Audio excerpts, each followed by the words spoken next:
ಭಕ್ತಮಾನಸ ಹಂಸಾಯ ಸಚ್ಚಿದಾನಂದ ರೂಪಿಣೆ ನಮ್ಮ ಶಂಕರಲಿಂಗಾಯ ನಮ್ಮ ಸದ್ಗುರುಮೂರ್ತಿಯೇ.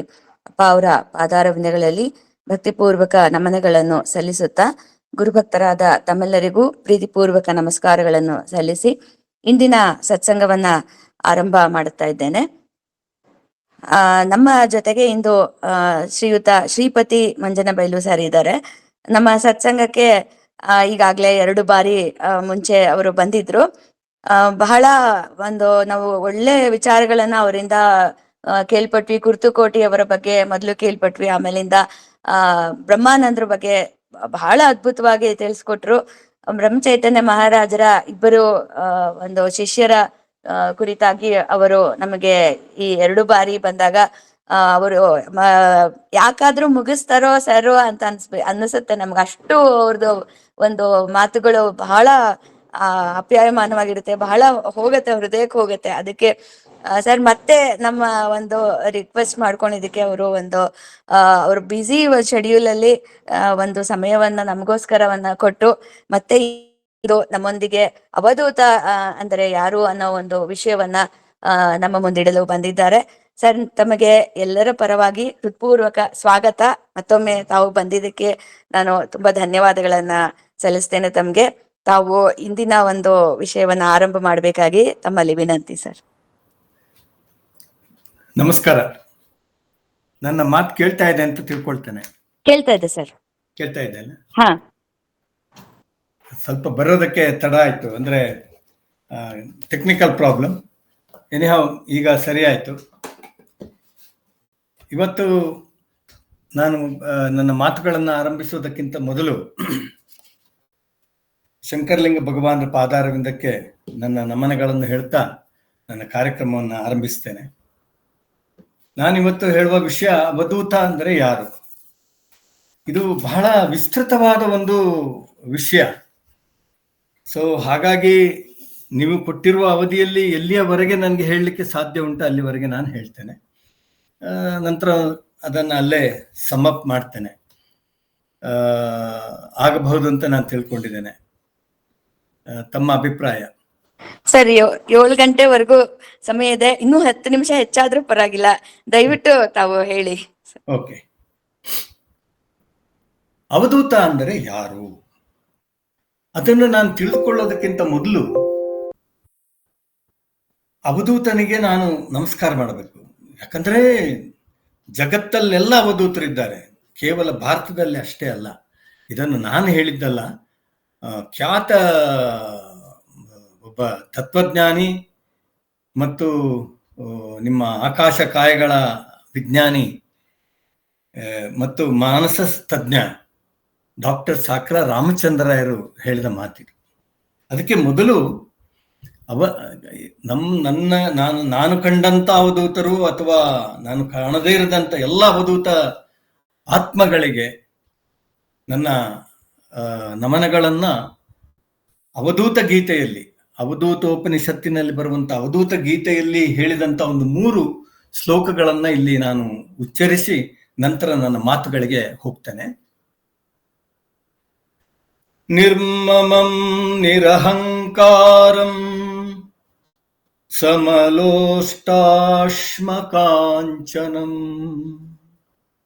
ಸಮದುಃಖ ಸುಖಂ ಧೀರಂ ಹ್ಯವಧೂತಂ ನಮಾಮ್ಯಹಂ. ನಾಹಂ ದೇಹೋ ನ ಮೇ ದೇಹೋ ಜೀವೋ ನಾಹಂ ಅಹಂ ಹಿ ಚೇತ್ ಏವಂ ವಿಜ್ಞಾಯ ಸಂತುಷ್ಟಂ ಹ್ಯವಧೂತಂ ನಮಾಮ್ಯಹಂ. ಜ್ಞಾನಾಗ್ನಿದಗ್ಧ ಕರ್ಮಣಂ ಕಾಮ ಸಂಕಲ್ಪವರ್ಜಿತಂ ಹೇಯೋಪಾದೇಯಹೀನಂ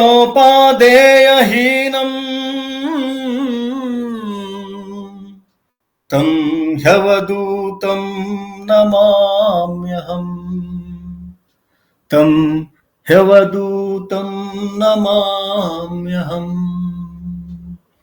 ಇಂಥ ಅವಧೂತರುಗಳಿಗೆ ನಮನಗಳನ್ನು ಹೇಳುತ್ತಾ, ಅವಧೂತರು ಅಂದರೆ ಯಾರು, ಅದರ ಅರ್ಥವೇನು, ಅವರ ಕ್ರಿಯೆಗಳು ಏನು, ಇರಲು ಹೇಗಿರುತ್ತಾರೆ?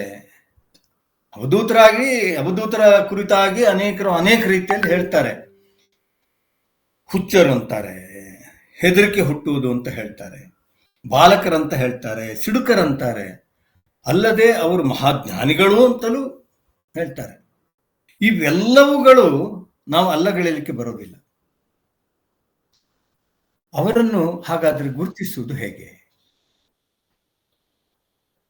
ಅವರ ಹೊರತೋರಿಕೆಯನ್ನು ಮಾತ್ರ ನಮಗೆ ವಿವರಿಸಲಿಕ್ಕೆ ಸಾಧ್ಯ ಆಗ್ತದೆ. ಅವರ ಒಳಗಣ ನೆಲೆ ಏನಿದೆಯಲ್ಲ ಅದನ್ನ ನಾವು ತಿಳಿಬೇಕು ಅಂತ ಹೇಳಿದ್ರೆ ಅವರ ಒಡನಾಟದ ಸಾಧಕರಾಗಬೇಕು. ಅದು ಕೆಲವರಿಗೆ ಮಾತ್ರ ಸಿಗುವ ನಿಧಿ. ಆ ಪಡೆದ ನಿಧಿಯನ್ನ ಹಂಚಿಕೊಳ್ಳುವವರು ಮತ್ತೆ ವಿರಳರು. ಅವಧೂತರು ಅಂದರೆ ಯಾರೆಲ್ಲ ಒಳಗೊಳ್ತಾರೆ? ಅದು ದತ್ತಪಂಥ, ಸಿದ್ಧಾರೂಢರು, ಸಂತರು, ಸಮರ್ಥರು, ನಾಥಪಂಥರು, ಅಡವಿ ಸಿದ್ಧರು, ಸಿದ್ಧ ಸಂಪ್ರದಾಯದವರು, ಹೀಗೆ ಇವರೆಲ್ಲ ಈ ತಲೆಮಾರಿನ ವಿಖ್ಯಾತ ವಿದ್ವಾಂಸರಾದ ಸಾಕ್ರ ರಾಮಚಂದ್ರಾಯರು ಹೇಳ್ತಾರೆ. ನಿಮ್ಗೆ ಆಗ್ಲೇ ಹೇಳಿದೆ ನಾನು, ಬರೇ ನಮ್ಮ ದೇಶದಲ್ಲಿ ಮಾತ್ರವಲ್ಲ ಎಲ್ಲೆಡೆಯೂ ಅವಧೂತರು ಅವರ ಧರ್ಮಕ್ಕನುಸಾರವಾಗಿ ಇದ್ದಾರೆ. ಅದು ನಮ್ಗೆ ಕಂಡು ಬರ್ತದೆ. ಅದು ನೋಡಿ, ಸೂಫಿಗಳು, ದರ್ಬೇಸಿಗಳು, ಡೆವ್ರಿಶ್ ಅಂತ ನಾವು ಕರೀತೇವೆ ಅವರಿಗೆ, ಸಮಣರು, ಶಾಮನ್ಸ್, ಅನುಭಾವಿಗಳು, ಮಿಸ್ಟಿಕ್ಸ್, ಆಮೇಲೆ ಕನ್ಫ್ಯೂಷಿಯಸ್, ಹೀಗೆ ಇವರು ಕೂಡ ಅವಧೂತರೇ. ಇವರನ್ನು ಕಂಡಾಗ ಜನರಲ್ಲಿ ಭಕ್ತಿ ಇರ್ತದೆ, ಭಯ ಇರ್ತದೆ. ಅವರ ನಿಗ್ರಹಾನುಗ್ರಹ ಸಾಮರ್ಥ್ಯ ಬಹಳಷ್ಟು ಜನರನ್ನ ಹತ್ತಿರಕ್ಕೆ ಸೆಳೀತದೆ. ಆದರೆ ಅಧ್ಯಾತ್ಮದ ಮೇಲ್ಮೈ ಆಕರ್ಷಣೆ ಕೆಲವರಿಗೆ ಮಾತ್ರ ಲಭಿಸುತ್ತದೆ. ಆದರೆ ಕೆಲವರು ಪವಾಡಗಳನ್ನು ಮೆರೆಯಿಸುವುದಿದೆ. ಮುಖ್ಯವಾಗಿ ಅವಧೂತರ ಪವಾಡಗಳನ್ನ ನಾವು ಮೆರೆಸುವುದಲ್ಲ. ಅವಧೂತ ಅಂದರೆ ಒಂದು ಡಿಕ್ಷನರಿ ಮೀನಿಂಗ್ ಅಂತ ಹೇಳ್ಬೋದು, ಎಲ್ಲರಿಂದ ಮುಕ್ತನಾದವ. ಇದು ಶಬ್ದಾರ್ಥ ಮಾತ್ರ. ಈ ಮುಕ್ತತೆಯ ಅವಧೂತ ಹೇಗಿರ್ತಾನೆ? ಇದನ್ನ ಸಮತತ್ವಾರ್ಥಿಗಳು, ಜೀವನ್ಮುಕ್ತ ಅವಧೂತರುಗಳಾದಂಥ ಆದಿಶಂಕರರು, ಗುರು ದತ್ತಾತ್ರೇಯರು, ಸದಾಶಿವ ಬ್ರಹ್ಮೇಂದ್ರರು, ಹೀಗೆ ಅನೇಕರು ಬಹುರೀತಿಯಿಂದ ಬೋಧಿಸಿದ್ದಿದೆ. ಹಾಗಾದರೆ ಅವಧೂತನ ಮುಖ್ಯವಾದ ಲಕ್ಷಣಗಳು ಯಾವುದು? ಇದು ಅವಧೂತೋಪನಿಷತ್ತಿನಲ್ಲಿ ಬರುವ ಒಬ್ಬ ಸಾಂಕ್ರತಿ ಅನ್ನುವಂಥ ದತ್ತಾತ್ರೇಯನ ಶಿಷ್ಯ ಆತ. ಸಾಂಕ್ರತಿ ಎಂಬ ಸಾಧಕ ಆತ. ಎಲ್ಲ ಅವಧೂತರನ್ನು ಪ್ರತಿನಿಧಿಸುವ ಅವಧೂತ ಗುರು ಶ್ರೀ ದತ್ತಾತ್ರೇಯರನ್ನು ಒಮ್ಮೆ ಪ್ರಶ್ನೆ ಕೇಳ್ತಾನೆ. ಭಗವನ್ ಕೋ ಅವಧೂತಸ್ತಸ್ಯ ಕಾ ಸ್ಥಿತಿ ಕಿಂ ಲಕ್ಷ್ಯ ಕಿಂ ಸಂಸ್ಮರಣ ಇತಿ. ಪೂಜ್ಯರೇ, ಅವಧೂತನೆನ್ನುವನು ಯಾವನು? ಅವನ ಸ್ಥಿತಿ ಯಾವುದು? ಅವನ ಲಕ್ಷಣಗಳೇನು? ಅವನು ಸಾಗುವ ದಾರಿ ಯಾವುದು? ಅದಕ್ಕೆ ಉತ್ತರವಾಗಿ ಅವಧೂತ ಚರ್ಯೆಯನ್ನು ಮತ್ತು ಅವಧೂತನ ಲಕ್ಷಣಗಳನ್ನು ಕರುಣಾಳುಗಳಾದಂಥ ಭಗವಾನ್ ಶ್ರೀ ದತ್ತಾತ್ರೇಯರು ತಮ್ಮ ಅವಧೂತ ಗೀತೆಯ ಮುಖಾಂತರ ಹೀಗೆ ವಿವರಿಸುತ್ತಾರೆ.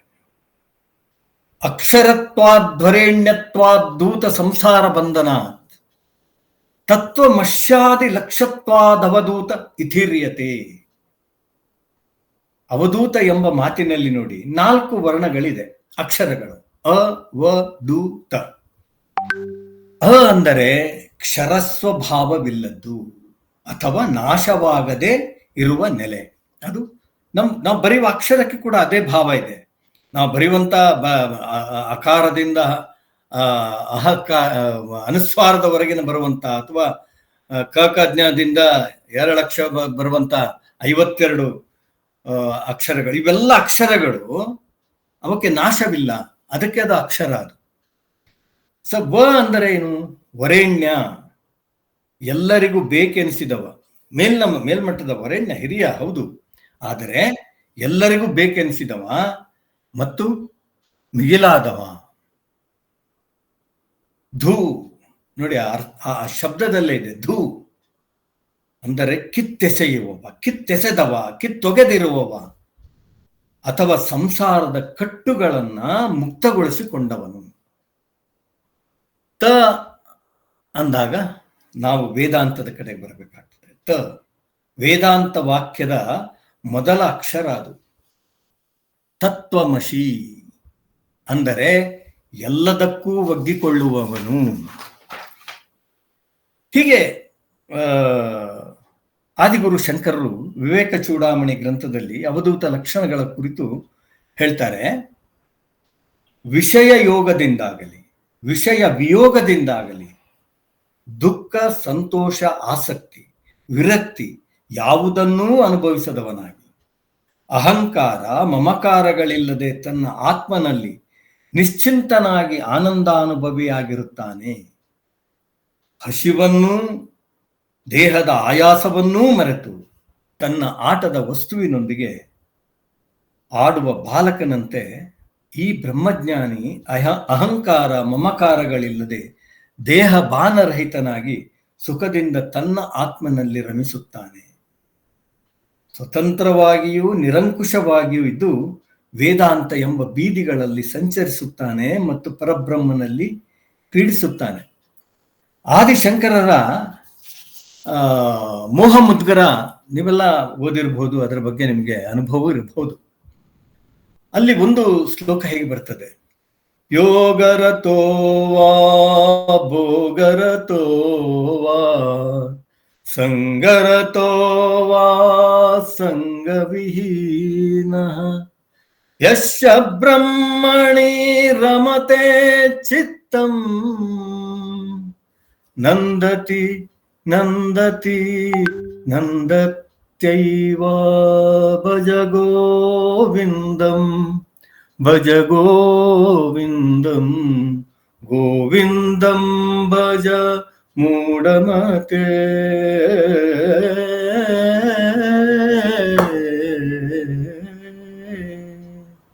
ಅಂದರೆ ಯೋಗದಲ್ಲಿ ಭೋಗದಲ್ಲಿ ಸಂಘದಲ್ಲಿ ಸಂಘವಿಹೀನನಾಗಿ ಎಲ್ಲಿದ್ರೂ ಅವನ ಚಿತ್ತ ಯಾವುದನ್ನು ಚಿತ್ತೈಸ್ತಿರ್ತದೆ ಅಂದರೆ ಬ್ರಹ್ಮನಲ್ಲಿ ರಮತೆ ಚಿತ್ತಂ ಚಿತ್ತೈಸ್ತಿರ್ತದೆ. ಅದು ಯೋಗಿಗೆ ಅಥವಾ ಅವಧೂತನಿಗೆ ಮಾತ್ರ ಸಾಧ್ಯ. ಯಾವ ವರ್ಣಾಶ್ರಮದ ಚಿಹ್ನೆಗಳಿಲ್ಲದೆ ಬಾಹ್ಯ ವಿಷಯಗಳಲ್ಲಿ ಆಸಕ್ತನಾಗದೆ ಶರೀರವೆಂಬ ಯಂತ್ರವನ್ನು, ಇದು ಕೇವಲ ಶರೀರ ಆತನಿಗೆ ಆಶ್ರಯ ಮಾತ್ರ, ಅದು ಅವನದ್ದಲ್ಲ. ಅದು ಆ ಶರೀರ ಆ ಆತ್ಮಕ್ಕೆ ಹೇಗೆ ಒಂದು ಆಧಾರವೋ ಹಾಗೆ ಅವಧೂತನಿಗೆ ಅದೊಂದು ಆಧಾರ. ಯಾವ ಅಪೇಕ್ಷೆ ವಿಷಯಗಳ ಬಗ್ಗೆ ಎಲ್ಲವನ್ನ ಒಂಥರ ಮಕ್ಕಳು ಅನುಭವಿಸ್ತಾರಲ್ಲ, ಮಕ್ಕಳು ಹೇಗಿರ್ತಾರೆ ನಿಮ್ಗೆ ಗೊತ್ತಿದೆ. ಅದಕ್ಕೆ ಬೇಂದ್ರೆಯವರು ಒಂದ್ ಕಡೆ ಹೇಳ್ತಾರೆ, ಶಿಶು ಅಂತ ಹೇಳ್ತಾರೆ. ಶಿಶು ಅಂತ ಹೇಳಿದ್ರೆ ಶಿ ಮತ್ತು ಶು, ಶಿಶು. ನೋಡಿ, ನೀವು ಈಗೆಲ್ಲ ವಾಶ್ರೂಮಿಗೆ ಹೋಗ್ತೇವೆ, ಅಲ್ಲಿಗೆ ಹೋಗ್ತೇವೆ, ಇವೆಲ್ಲ ಬೇರೆ ಬಂದಿದೆ. ಆದ್ರೆ ಶಿ ಅನ್ನೋದು ಯಾವುದು ಗೊತ್ತು ನಿಮಗೆ? ಶು ಅಂದ್ರೆ ಏನು ಗೊತ್ತು ನಿಮಗೆ? ಈ ಎರಡು ವಿಷಯಗಳ ಬಗ್ಗೆ ಯಾವುದೇ ಪರಿಕಲ್ಪನೆ ಇಲ್ಲದೆ ಅದನ್ನು ಮಾಡಿದ ಕೂಡಲೇ ಅದರೊಟ್ಟಿಗೆ ಆಟವಾಡುವುದೇ ಶಿಶು. ಈ ಭಾವದಲ್ಲಿರ್ತಾರೆ ಅಂತ ಹೇಳ್ತಾರೆ ಅವಧೂತರು. ಅವಧೂತರುಗಳು ಹಾಗಿರ್ತಾರೆ, ನಮ್ಮ ನಮ್ಮ ನಮ್ಮ ಕಣ್ಣಿಗೆ ಕಾಣೋದು ಹಾಗೆ. ಆದರೆ ಅವರಲ್ಲಿ ಇರುವಂತ ಬ್ರಹ್ಮಜ್ಞಾನದ ವಿಷಯ ಏನಿದೆ ಅದು ಅಗಾಧವಾಗಿರ್ತದೆ. ಅದು ಯಾವಾಗ ಅವರು ಹೊರಗೆ ಹಾಕ್ತಾರೆ, ಹೇಳ್ತಾರೆ, ಎಲ್ಲಿ ತನಗೆ ಹೇಳ್ಬೇಕನ್ನಿಸ್ತದೆ, ಎಲ್ಲಿ ನಾನು ಹೇಳಿದ್ರೆ ಅದಕ್ಕೆ ಮರ್ಯಾದೆ ಇದೆ, ಅದನ್ನ ಅರ್ಥೈಸ್ಕೊಳ್ತಾರೆ, ಅದನ್ನು ಸ್ವೀಕರಿಸ್ತಾರೆ, ಅಲ್ಲಿ ಮಾತ್ರ ಹೇಳಲಿಕ್ಕೆ ಸಾಧ್ಯ. ಅಂದಲ್ಲಿ ಮಾತ್ರ ಅವರು ಹೇಳ್ತಾರೆ. ಉಳಿದ ಎಲ್ಲ ಕಡೆ ಅವರು ಒಬ್ಬ ಅಜ್ಞಾನಿ ಅಂತ ಕೂಡ ಇರ್ತಾರೆ. ಇದನ್ನು ನಾವು ಅಲ್ಲಗಲಿಕ್ಕೆ ಬರೋದಿಲ್ಲ. ಸೊ ಈ ಬ್ರಹ್ಮಜ್ಞಾನಿ ಹೇಗಿರ್ತಾನೆ? ವಸ್ತ್ರವನ್ನು ತೊಟ್ಕೊಂಡೇ ಇರ್ತಾನ? ಗೊತ್ತಿಲ್ಲ. ವಸ್ತ್ರವನ್ನು ಉಟ್ಟುಕೊಂಡು ವಿವಸ್ತ್ರನಾಗಿಯೋ ಅಥವಾ ನಾರು ಬಟ್ಟೆಯನ್ನು ಉಟ್ಟುಕೊಂಡು ಉನ್ಮತ್ತನಂತೆ ಇರ್ತಾನ? ಹೇಗೋ ಸಂಚರಿಸ್ತಿರ್ತಾನ ಆತ, ನಿಲ್ಲಲ್ಲಿ ನಿಲ್ಲೋದಿಲ್ಲ. ಕೆಲವೊಮ್ಮೆ ಮಹಾರಾಜ ವೈಭವದಿಂದ ಮೆರೆಯುವುದು ಇದೆ, ಕೆಲವೊಮ್ಮೆ ಅಜಗರ ವೃತ್ತಿಯನ್ನು ಅವಲಂಬಿಸಿರ್ತಾರೆ. ಅಜಗರ ವೃತ್ತಿ ಅಂತ ಹೇಳಿದ್ರೆ ಹೆಬ್ಬಾವು. ಅಜಗರ ಅಂದ್ರೆ ಹೆಬ್ಬಾವು, ನಿಮ್ಗೆ ಗೊತ್ತಿರಬೇಕು. ಹೆಬ್ಬಾವು ಯಾವತ್ತು ಆಹಾರವನ್ನು ಹುಡುಕಿಕೊಂಡು ಹೋಗುವುದಿಲ್ಲ, ಅದು ತನ್ನ ಹತ್ತಿರ ಬರುವ ಆಹಾರವನ್ನಷ್ಟೇ ಅದು ಹೇಳ್ಕೊಳ್ತದೆ. ಅದು ಅಜಗರ ವೃತ್ತಿ. ಕೆಲವು ಅವಧೂತರುಗಳು ಹಾಗೆ ಇರ್ತಾರೆ. ಕೆಲವೊಮ್ಮೆ ಏನೂ ಅರಿಯದವರಂತೆ, ಕೆಲವೊಮ್ಮೆ ಮಹಾಪಂಡಿತನಂತೆ, ಮತ್ತೊಮ್ಮೆ ವಿಕ್ಷಿಪ್ತನಂತೆ, ಇನ್ನೊಮ್ಮೆ ನಿರ್ಲಿಪ್ತನಂತೆ, ಹೀಗೆ ಶಾಂತ ಚಿತ್ತನಂತೆ ವರ್ತಿಸುವ ಈತನಿಗೆ ಅವಮಾನ ಸನ್ಮಾನಗಳು ಸಮಾನ ಅನುಭವಗಳಾಗಿ ಇರುತ್ತೆ. ಓರ್ವ ಆತ್ಮಜ್ಞಾನಿಯಂತೆ ರಾಗದ್ವೇಷಗಳ ಗೊಡವೆ ಇಲ್ಲದೆ ನಿರ್ಲಿಪ್ತಿಯಲ್ಲಿ ನಿರಂತರ ಪರಮಾನಂದ ಸುಖಾನುಭವಿಯಾಗಿರ್ತಾನೆ ಈ ಬ್ರಹ್ಮಜ್ಞಾನಿ. ಆತನಿಗೆ ಹಣ ಬೇಕಾ? ಇಲ್ಲ. ಧನರಹಿತನಾಗಿದ್ದರೂ ಆತನಲ್ಲಿ ಆತ್ಮಜ್ಞಾನವೆಂಬ ಸಂಪತ್ತು ಇರುವುದರಿಂದ ಸದಾ ಸಂತುಷ್ಟನಾಗಿರ್ತಾನೆ. ಸಹಾಯವಿಲ್ಲದವನಾದರೂ ವಿವೇಕ ಧೈರ್ಯ ಮೊದಲಾದ ಬಲಗಳಿಂದ ಸಂಪನ್ನನಾಗಿರ್ತಾನೆ, ಮಹಾಬಲನಾಗಿರ್ತಾನೆ. ವಿಷಯ ಭೋಗಗಳನ್ನು ಅನುಭವಿಸದಿದ್ದರೂ ಆತ್ಮಾನಂದವನ್ನು ಅನುಭವಿಸುತ್ತಾ ಇರುವುದರಿಂದ ಆತ ನಿತ್ಯ ತೃಪ್ತನಾಗಿರ್ತಾನೆ. ಸರ್ವತ್ರ ಶತ್ರುಗಳನ್ನಾಗಲಿ ಮಿತ್ರರನ್ನಾಗಲಿ ಆತ ಯಾವತ್ತೂ ನೋಡುವುದಿಲ್ಲ. ಇದು ಈ ಆತ್ಮಜ್ಞಾನಿ ವಿಶೇಷ ಗುಣಗಳು. ಮತ್ತು ಆತನ ಸುಖದ ವ್ಯಾಖ್ಯೆ ಏನಿದೆಯಲ್ಲ, ಅದು ಬೇರೆ ಇರ್ತದೆ, ಅದು ನಮಗೆ ನಿಲ್ಕುವುದಿಲ್ಲ. ಪ್ರಾಪಂಚಿಕದ ಜೈವ ಕ್ರಿಯೆಯ ಸುಖವು ನೀರ ಮೇಲಿನ ಗುಳ್ಳೆಯ ಹುಟ್ಟಿನಂತೆ ಮತ್ತು ಅದು ಒಡೆದು ಸಾಯುವಂತೆ ಅನ್ನುವ ಅಭಿಪ್ರಾಯ ಆತನಲ್ಲಿ ಯಾವತ್ತೂ ಸ್ಥಿರವಾಗಿರ್ತದೆ. ಹೀಗಾಗಿ ಸುಖ ಅವನಿಗೆ ಅಸಂಗತ, ಅಂತೆಯೇ ಕಷ್ಟ ಎನ್ನುವುದು ಸಹಿತ ಅಸಂಗತ. ಇದರಿಂದ ಸೃಜಿಸುವ ಸುಖ ದುಃಖ ಸಂತೋಷ ಶೋಕ ಪ್ರೀತಿ ದ್ವೇಷ ಮುಂತಾದವೆಲ್ಲಕ್ಕೆ ಆತ ಯಾವತ್ತೂ ಅತೀತ. ಅದರಿಂದ ಎಷ್ಟೋ ಮೇಲೆ ಕೂತಿರ್ತಾನ ಆತ.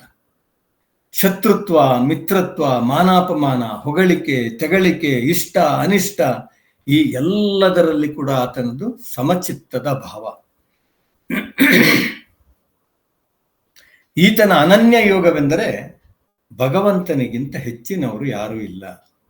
ಅದು ಅವಧೂತನ ಮುಖ್ಯ ಭಾವ. ಅದು ಆತನೇ ಗತಿ ಎನ್ನುವ ಅವಿನತೆಯ ಪ್ರಜ್ಞೆ ಇರ್ತದೆ ಆತನಲ್ಲಿ.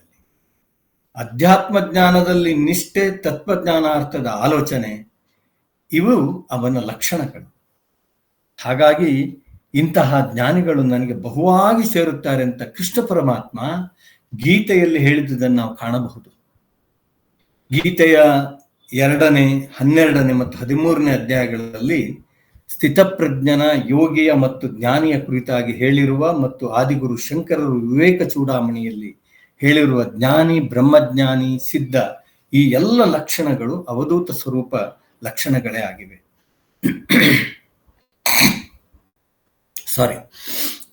ಸದಾಶಿವ ಬ್ರಹ್ಮೇಂದ್ರರು ಯೋಗಿಯ ಲಕ್ಷಣವನ್ನು ವಿವರಿಸ್ತಾರೆ. ಹೇಗೆ ವಿವರಿಸ್ತಾರೆ? ಎಲ್ಲೆಲ್ಲಿಯೂ ಆತನು ಆತ್ಮ ಬ್ರಹ್ಮನನ್ನೇ ಕಾಣುತ್ತಿರುತ್ತಾನೆ. ಒಂದು ಮುಷ್ಟಿ ಭಿಕ್ಷವು ಆತನ ಹಸಿವನ್ನು ಹಿಂಗಿಸ್ತದೆ. ಕೆಲವೊಬ್ಬ ಅವಧೂತರು ಇರ್ತಾರೆ, ಒಂದು ದಿನ ಒಂದು ಮುಷ್ಟಿಯಲ್ಲಿ ಅವರಿಗೆ ಯಾರು ಒಂದು ಭಿಕ್ಷೆ ಕೊಡ್ತಾರೆ, ಆ ಭಿಕ್ಷೆಯನ್ನಷ್ಟೇ ಅವರು ಸ್ವೀಕಾರ, ಮತ್ತೆಲ್ಲೂ ಅವರು ಭಿಕ್ಷೆಯನ್ನು ಬಿಡ್ಲಿಕ್ಕೆ ಹೋಗುದಿಲ್ಲ. ಅದೇ ಕೆಲವೊಬ್ಬ ಅವಧೂತರು ಇರ್ತಾರೆ, ರಾಜ ಮಹಾರಾಜ ಅಂತ ಇರ್ತಾರೆ, ಏನು ಒಳ್ಳೊಳ್ಳೆ ಆಹಾರಗಳನ್ನು ಕೊಡ್ತಿ ಸ್ವೀಕಾರ ಮಾಡ್ತಾರೆ. ಅದರ ಅರ್ಥ ಅವರನ್ನ ನಾವು ಇದು ಮಾಡೋದಂತಲ್ಲ, ಅವರಲ್ಲಿ ಕೂಡ ಒಂದು ಬ್ರಹ್ಮಜ್ಞಾನ ಇರ್ತದೆ. ಅಂದ್ರೆ ಅವಧೂತರು ಹೀಗೇ ಇರ್ತಾರೆ ಅಂತ ನಾವು ಹೇಳಲಿಕ್ಕೆ ಬರೋದಿಲ್ಲ. ಎಲ್ಲ ಕರ್ಮಗಳನ್ನು ತ್ಯಜಿಸಿರುವ ಈ ಅವಧೂತ ನಿಶ್ಚಲವಾದ ದ್ವೀಪದ ಜ್ವಾಲೆಯಂತೆ. ಆತನು ವೃದ್ಧಾಪ್ಯ ಅಥವಾ ಮರಣ ಇವುಗಳನ್ನು ಯಾವತ್ತೂ ಲಕ್ಷಿಸುವುದಿಲ್ಲ. ಅಲೆದಾಡಲು ನಾಡಾದರೇನು, ಕಾಡಾದರೇನು, ನೆಲ ಏನು, ಜಲವೇನು, ಈ ಭೂಮಿಯೇ ಆತನಿಗೆ ಮೆತ್ತನ್ನ ಹಾಸಿಗೆ, ಆಕಾಶವೇ ಬೆಚ್ಚನೆಯ ಹೊದಿಕೆ. ಆತನ ತೋಳು ಆತನಿಗೆ ತಲೆದಿಂಬು. ಆತ ವೈರಾಗ್ಯವನ್ನು ಆಲಂಗಿಸಿ ಎಚ್ಚರಿಕೆಯಲ್ಲಿ ಮನುಷ್ಯನಲ್ಲಿ ಹುಟ್ಟಿಸಿ ಪಾಪಹಾರಕನಾಗಿ ಸಲಹುತ್ತಾ ಅವರನ್ನು ಭವಸಾಗರದಿಂದ ಜಂಜಡದಿಂದ ಪಾರು ಮಾಡುವ ಕರುಣಾಸ್ವರೂಪಿಯಾಗಿರುತ್ತಾನೆ. ಈ ಸ್ವರೂಪಿಯೇ ಯಾರು? ಅವರೇ ದತ್ತಗುರು ದತ್ತಾತ್ರೇಯ. ದತ್ತಾತ್ರೇಯ ದೇವನಿಗೆ ಮತ್ತೊಂದು ಹೆಸರಿದೆ, ತಾರಕ. ತಾರಕ ಅಂದ್ರೆ ಸಂಸಾರ ಸಾಗರವನ್ನು ದಾಟಿಸುವ ಗಟ್ಟಿಯಾದ ನಾವೆ. ಅಂತಹ ಮಹಾನ್ ಭಗವನ್ ಗುರು ದತ್ತಾತ್ರೇಯರೇ ಅವಧೂತರ ಮಹಾಗುರು. ಇದು ಅವಧೂತ ಉಪನಿಷತ್ನಲ್ಲಿ ಕೂಡ ವರ್ಣಿಸಲಾಗಿದೆ. ಅವಧೂತ ಅಕ್ಷರಗಳ ಸ್ವಾರಸ್ಯವನ್ನ ಭಗವನ್ ದತ್ತಾತ್ರೇಯರು ತಮ್ಮ ಅವಧೂತ ಗೀತೆಯಲ್ಲಿ ಹೀಗೆ ವಿಶದೀಕರಿಸ್ತಾರೆ. ಆಶಾಪಾಶ ವಿನಿರ್ಮುಕ್ತ ಆದಿ ಮಧ್ಯಾಂತ ನಿರ್ಮಲ ಆನಂದೇ ವರ್ತತೆ ನಿತ್ಯಂ ಅಕಾರಂ ತಸ್ಯ ಲಕ್ಷಣಂ. ಅಕಾರಕ್ಕೆ ಅವರು ಕೊಡುವಂತ ಒಂದು ಆಸೆಗಳನ್ನು ಬಿಟ್ಟಿರುವ, ಆದಿ ಮಧ್ಯ ಅಂತ್ಯಗಳಲ್ಲಿ ಶುಚಿ ಅಶುಚಿಗಳಿಂದ ಹೊರನಾದ ಪವಿತ್ರನೇ ಅವಧೂತ. ಸರ್ವದಾ ಸಂತೋಷದಲ್ಲಿ ನಡೆದುಕೊಳ್ಳುತ್ತಾ ಇರುವ ನಾಶವಾಗದ ಅಂದರೆ ಕ್ಷರವಾಗದ ಅಕ್ಷರನು ಅವಧೂತ. ವಾಸನಾವರ್ಜಿತಾಯೇನ ವಕ್ತವ್ಯಂ ಚ ನಿರಾಮಯಂ ವರ್ತಮಾನೇಶು ವರ್ತೇತ ವಕಾರಂ ತಸ್ಯ ಲಕ್ಷಣಂ. ವಕಾರಂ ತಸ್ಯ ಲಕ್ಷಣಂ. ಎಲ್ಲ ತರಹದ ವಾಸನೆಗಳನ್ನು ತ್ಯಜಿಸಿದವನಾಗಿ ಮುಕ್ತವಾದ ಗೊಂದಲ ದೋಷಗಳಿಲ್ಲದ ಮಾತುಗಳನ್ನು ಉಚ್ಚರಿಸುತ್ತಾ ವರ್ತಮಾನದಲ್ಲಿ ವಿರಕ್ತನಾಗಿ ಮೋಹ ಮುಕ್ತನಾಗಿ ಎಲ್ಲದಕ್ಕೂ ಸಾಕ್ಷ್ಯ ಸ್ವರೂಪದಲ್ಲಿ ಇರುವವನೇ ಅವಧೂತ. ಧೂಲಿ ದೂಸರ ಗಾತ್ರಾಣಿ ಧೂತ ಚಿತ್ತೋ ನಿರಾಮಯ ಧಾರಣಾಧ್ಯಾನ ನಿರ್ಮುಕ್ತೋ ಧೂಕಾರಸ್ತಸ್ಯ ಲಕ್ಷಣಂ. ಧೂಳಿನಿಂದ ಮುಚ್ಚಲ್ಪಟ್ಟ ದೇಹ, ತೊಳೆಯಲ್ಪಟ್ಟ ಮನಸ್ಸು, ಈತಿ ಬಾಧೆ ಇರದ ದೂತ ಮನದಲ್ಲಿ ನಿರಾಮಯನಾಗಿರುವವ, ಧ್ಯಾನ ಧಾರಣ ಮುಂತಾದ ವಿಧಿಗಳಲ್ಲಿ ನಿರ್ಮುಕ್ತನಾಗಿದ್ದು ಎಲ್ಲವನ್ನೂ ಜಾಡಿಸಿ ದೂರೀಕರಿಸಿ ಆತ್ಮತತ್ವದಲ್ಲಿ ಆನಂದಭರಿತನಾಗಿರುವ ಲಕ್ಷಣದಲ್ಲಿರುವವನು ಅವಧೂತ. ಇದು ಅವಧೂತ ಗೀತೆಯಲ್ಲಿ ಬರುವಂತ ಅವಧೂತ ಲಕ್ಷಣ. ಇನ್ನು ಕೊನೆಗೆ ಬರುವಂತಹದ್ದು ತಕಾರ. ತತ್ವಚಿಂತಾಧ್ರತಾಯೇನ ಚಿಂತಾ ಚೇಷ್ಟಾ ವಿವರ್ಜಿತ ತಮೋಹಂಕಾರ ನಿರ್ಮುಕ್ತ ತಕಾರಸ್ತಸ್ಯ ಲಕ್ಷಣಂ. ತತ್ವಚಿಂತನೆಯಲ್ಲಿದ್ದು ಉಳಿದಂತೆ ಬೇರಾವ ಚಿಂತೆಯಲ್ಲೇ ಇರದಿರುವುದು, ಅಂಧಕಾರದಿಂದ ನಿರ್ಮುಕ್ತನಾಗಿ ಇರುವವನು. ಇಂತಹ ಲಕ್ಷಣಗಳುಳ್ಳ ಆನಂದ ರೂಪವೇ ಗುರು ದತ್ತಾತ್ರೇಯ. ದತ್ತಾತ್ರೇಯ ಎಂಬ ಹೆಸರು ಆಗುವುದರಲ್ಲೂ ಒಂದು ಸ್ವಾರಸ್ಯ ಘಟನೆ ಇದೆ. ಭಗವನ್ ದತ್ತಾತ್ರೇಯನ ಅವತಾರ ಕುರಿತಾಗಿ ಉಪನಿಷತ್ತಿನ ವೃತ್ತಾಂತ ವಿವರ ಮತ್ತು ಪುರಾಣದ ವೃತ್ತಾಂತ ವಿವರ ಬೇರೆ ಬೇರೆ ಆಗಿದೆ. ಪುರಾಣದಲ್ಲಂತೂ 2-3 ವಿವರಗಳು ಬರುತ್ತೆ, ಉಪನಿಷತ್ತಿನಲ್ಲೂ ಒಂದು ವಿವರ ಬರುತ್ತೆ. ಇಲ್ಲಿ ನಾನು ಉಪನಿಷತ್ತಿನ ಪ್ರಕಾರ ಒಂದು ಹೇಳ್ತೀನಿ, ನಂತರ ಅಲ್ಲಿದ್ದೊಂದು 2 ಸಮಯ ನೋಡಿಕೊಂಡು ಆ ಪ್ರಕಾರವನ್ನು ಹೇಳಲಿಕ್ಕೆ ಪ್ರಯತ್ನ ಪಡ್ತೀನಿ.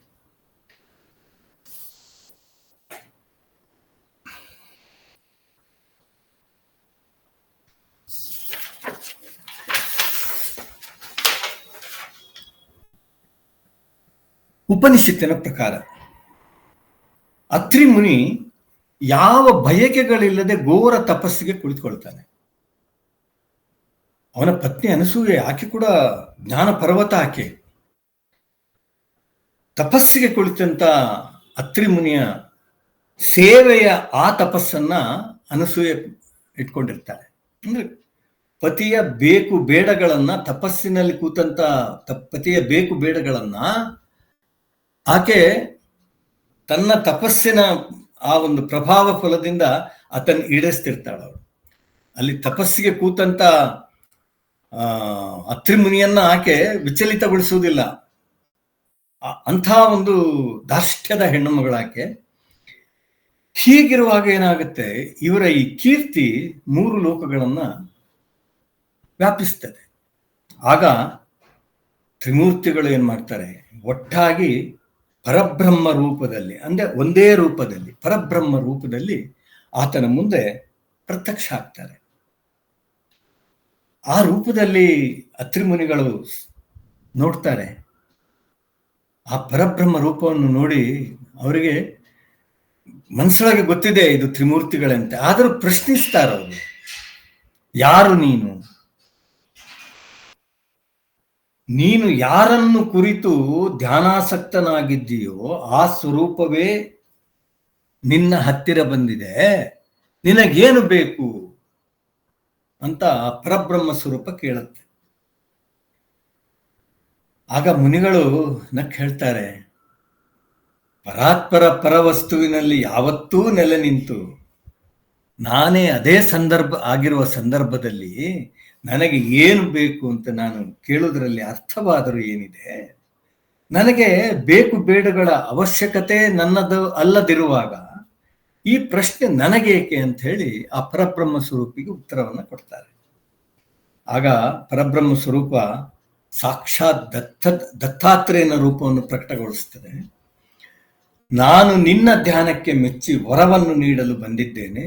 ನಿನಗೆ ಬೇಕಾಗಿಲ್ಲದಿರಬಹುದು, ಆದರೆ ನಿನಗೇನು ಬೇಕು ಎಂದು ನಾನು ಕೇಳಿರುವುದರಿಂದ ಹಾಗೂ ಲೋಕ ಕಲ್ಯಾಣದ ದೃಷ್ಟಿಯಿಂದ ಮತ್ತು ನನ್ನ ಆನಂದಕ್ಕಾಗಿ ಏನಾದರೂ ವರವನ್ನು ಕೇಳು ಅಂತ ಪರಬ್ರಹ್ಮ ಸ್ವರೂಪ ಹೇಳುತ್ತೆ.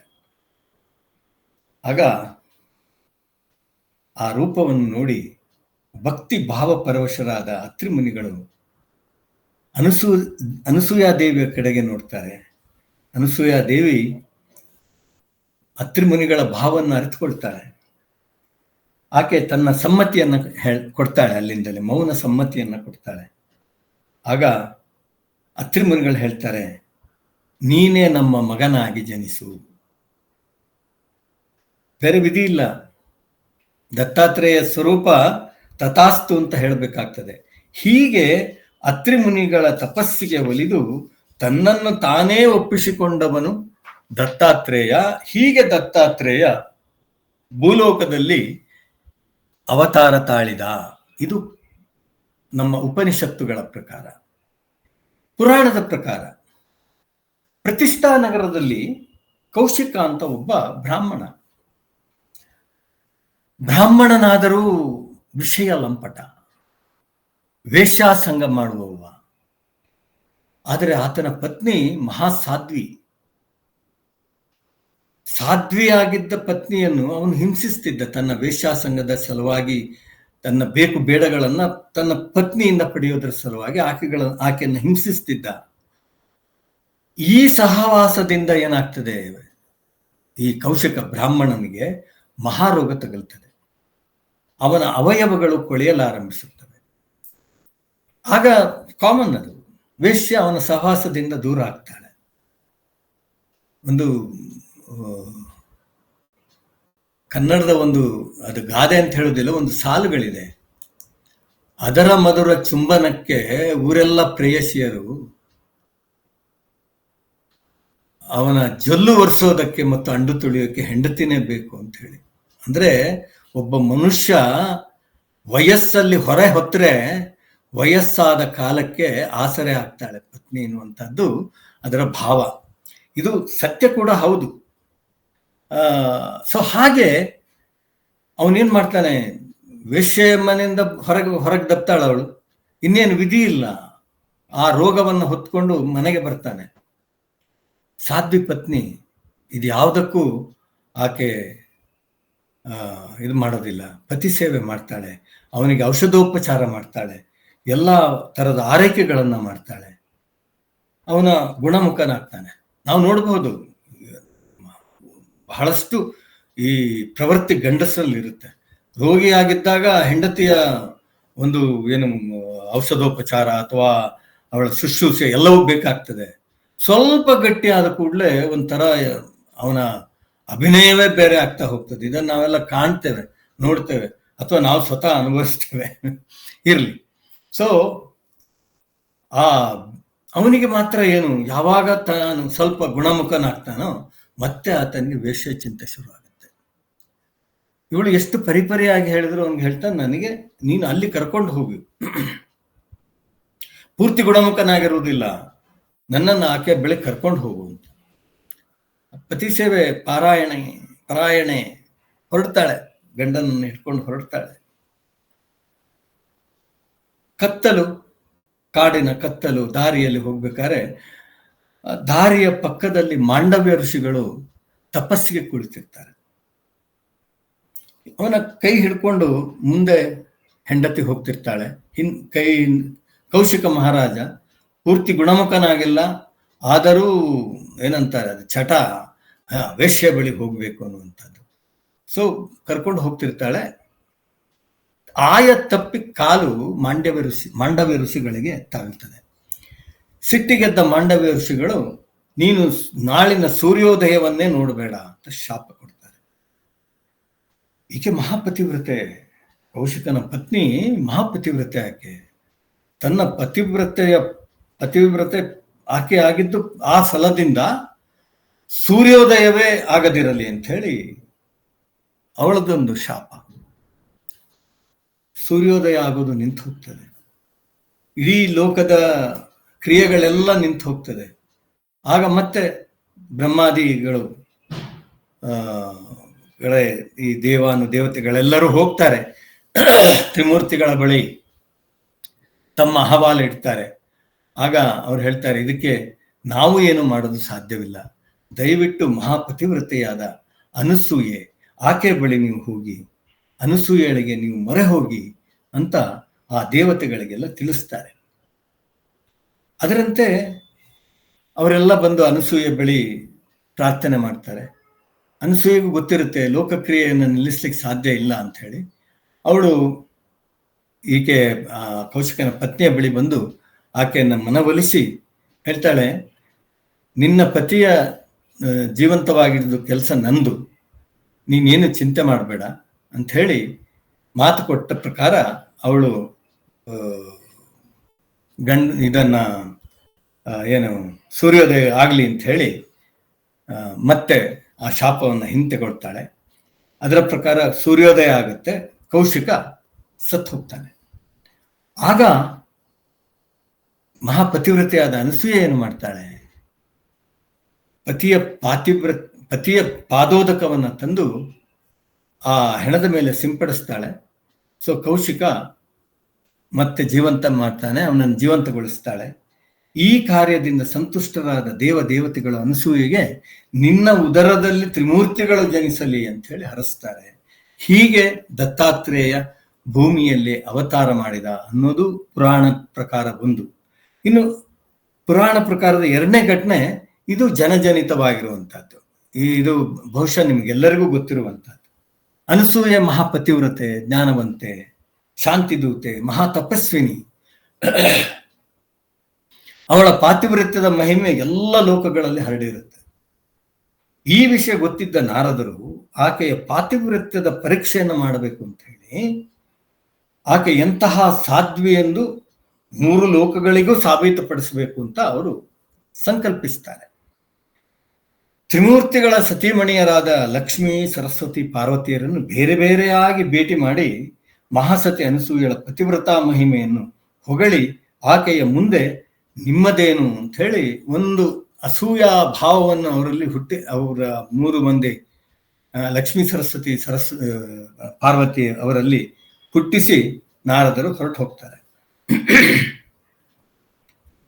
ಈ ಮಾತು ಈ ತ್ರಿಮೂರ್ತಿಗಳ ಪತ್ನಿಯರಲ್ಲಿ ಒಂದು ಹೊಟ್ಟೆ ಉರಿ ಹೇಳುತ್ತೆ.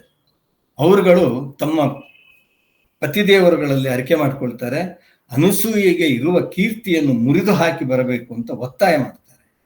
ವಿಪ್ರವೇಶವನ್ನು ಧರಿಸಿದ ತ್ರಿಮೂರ್ತಿಗಳು ಅನಸೂಯೆಯ ಆಶ್ರಮಕ್ಕೆ ಬರ್ತಾರೆ.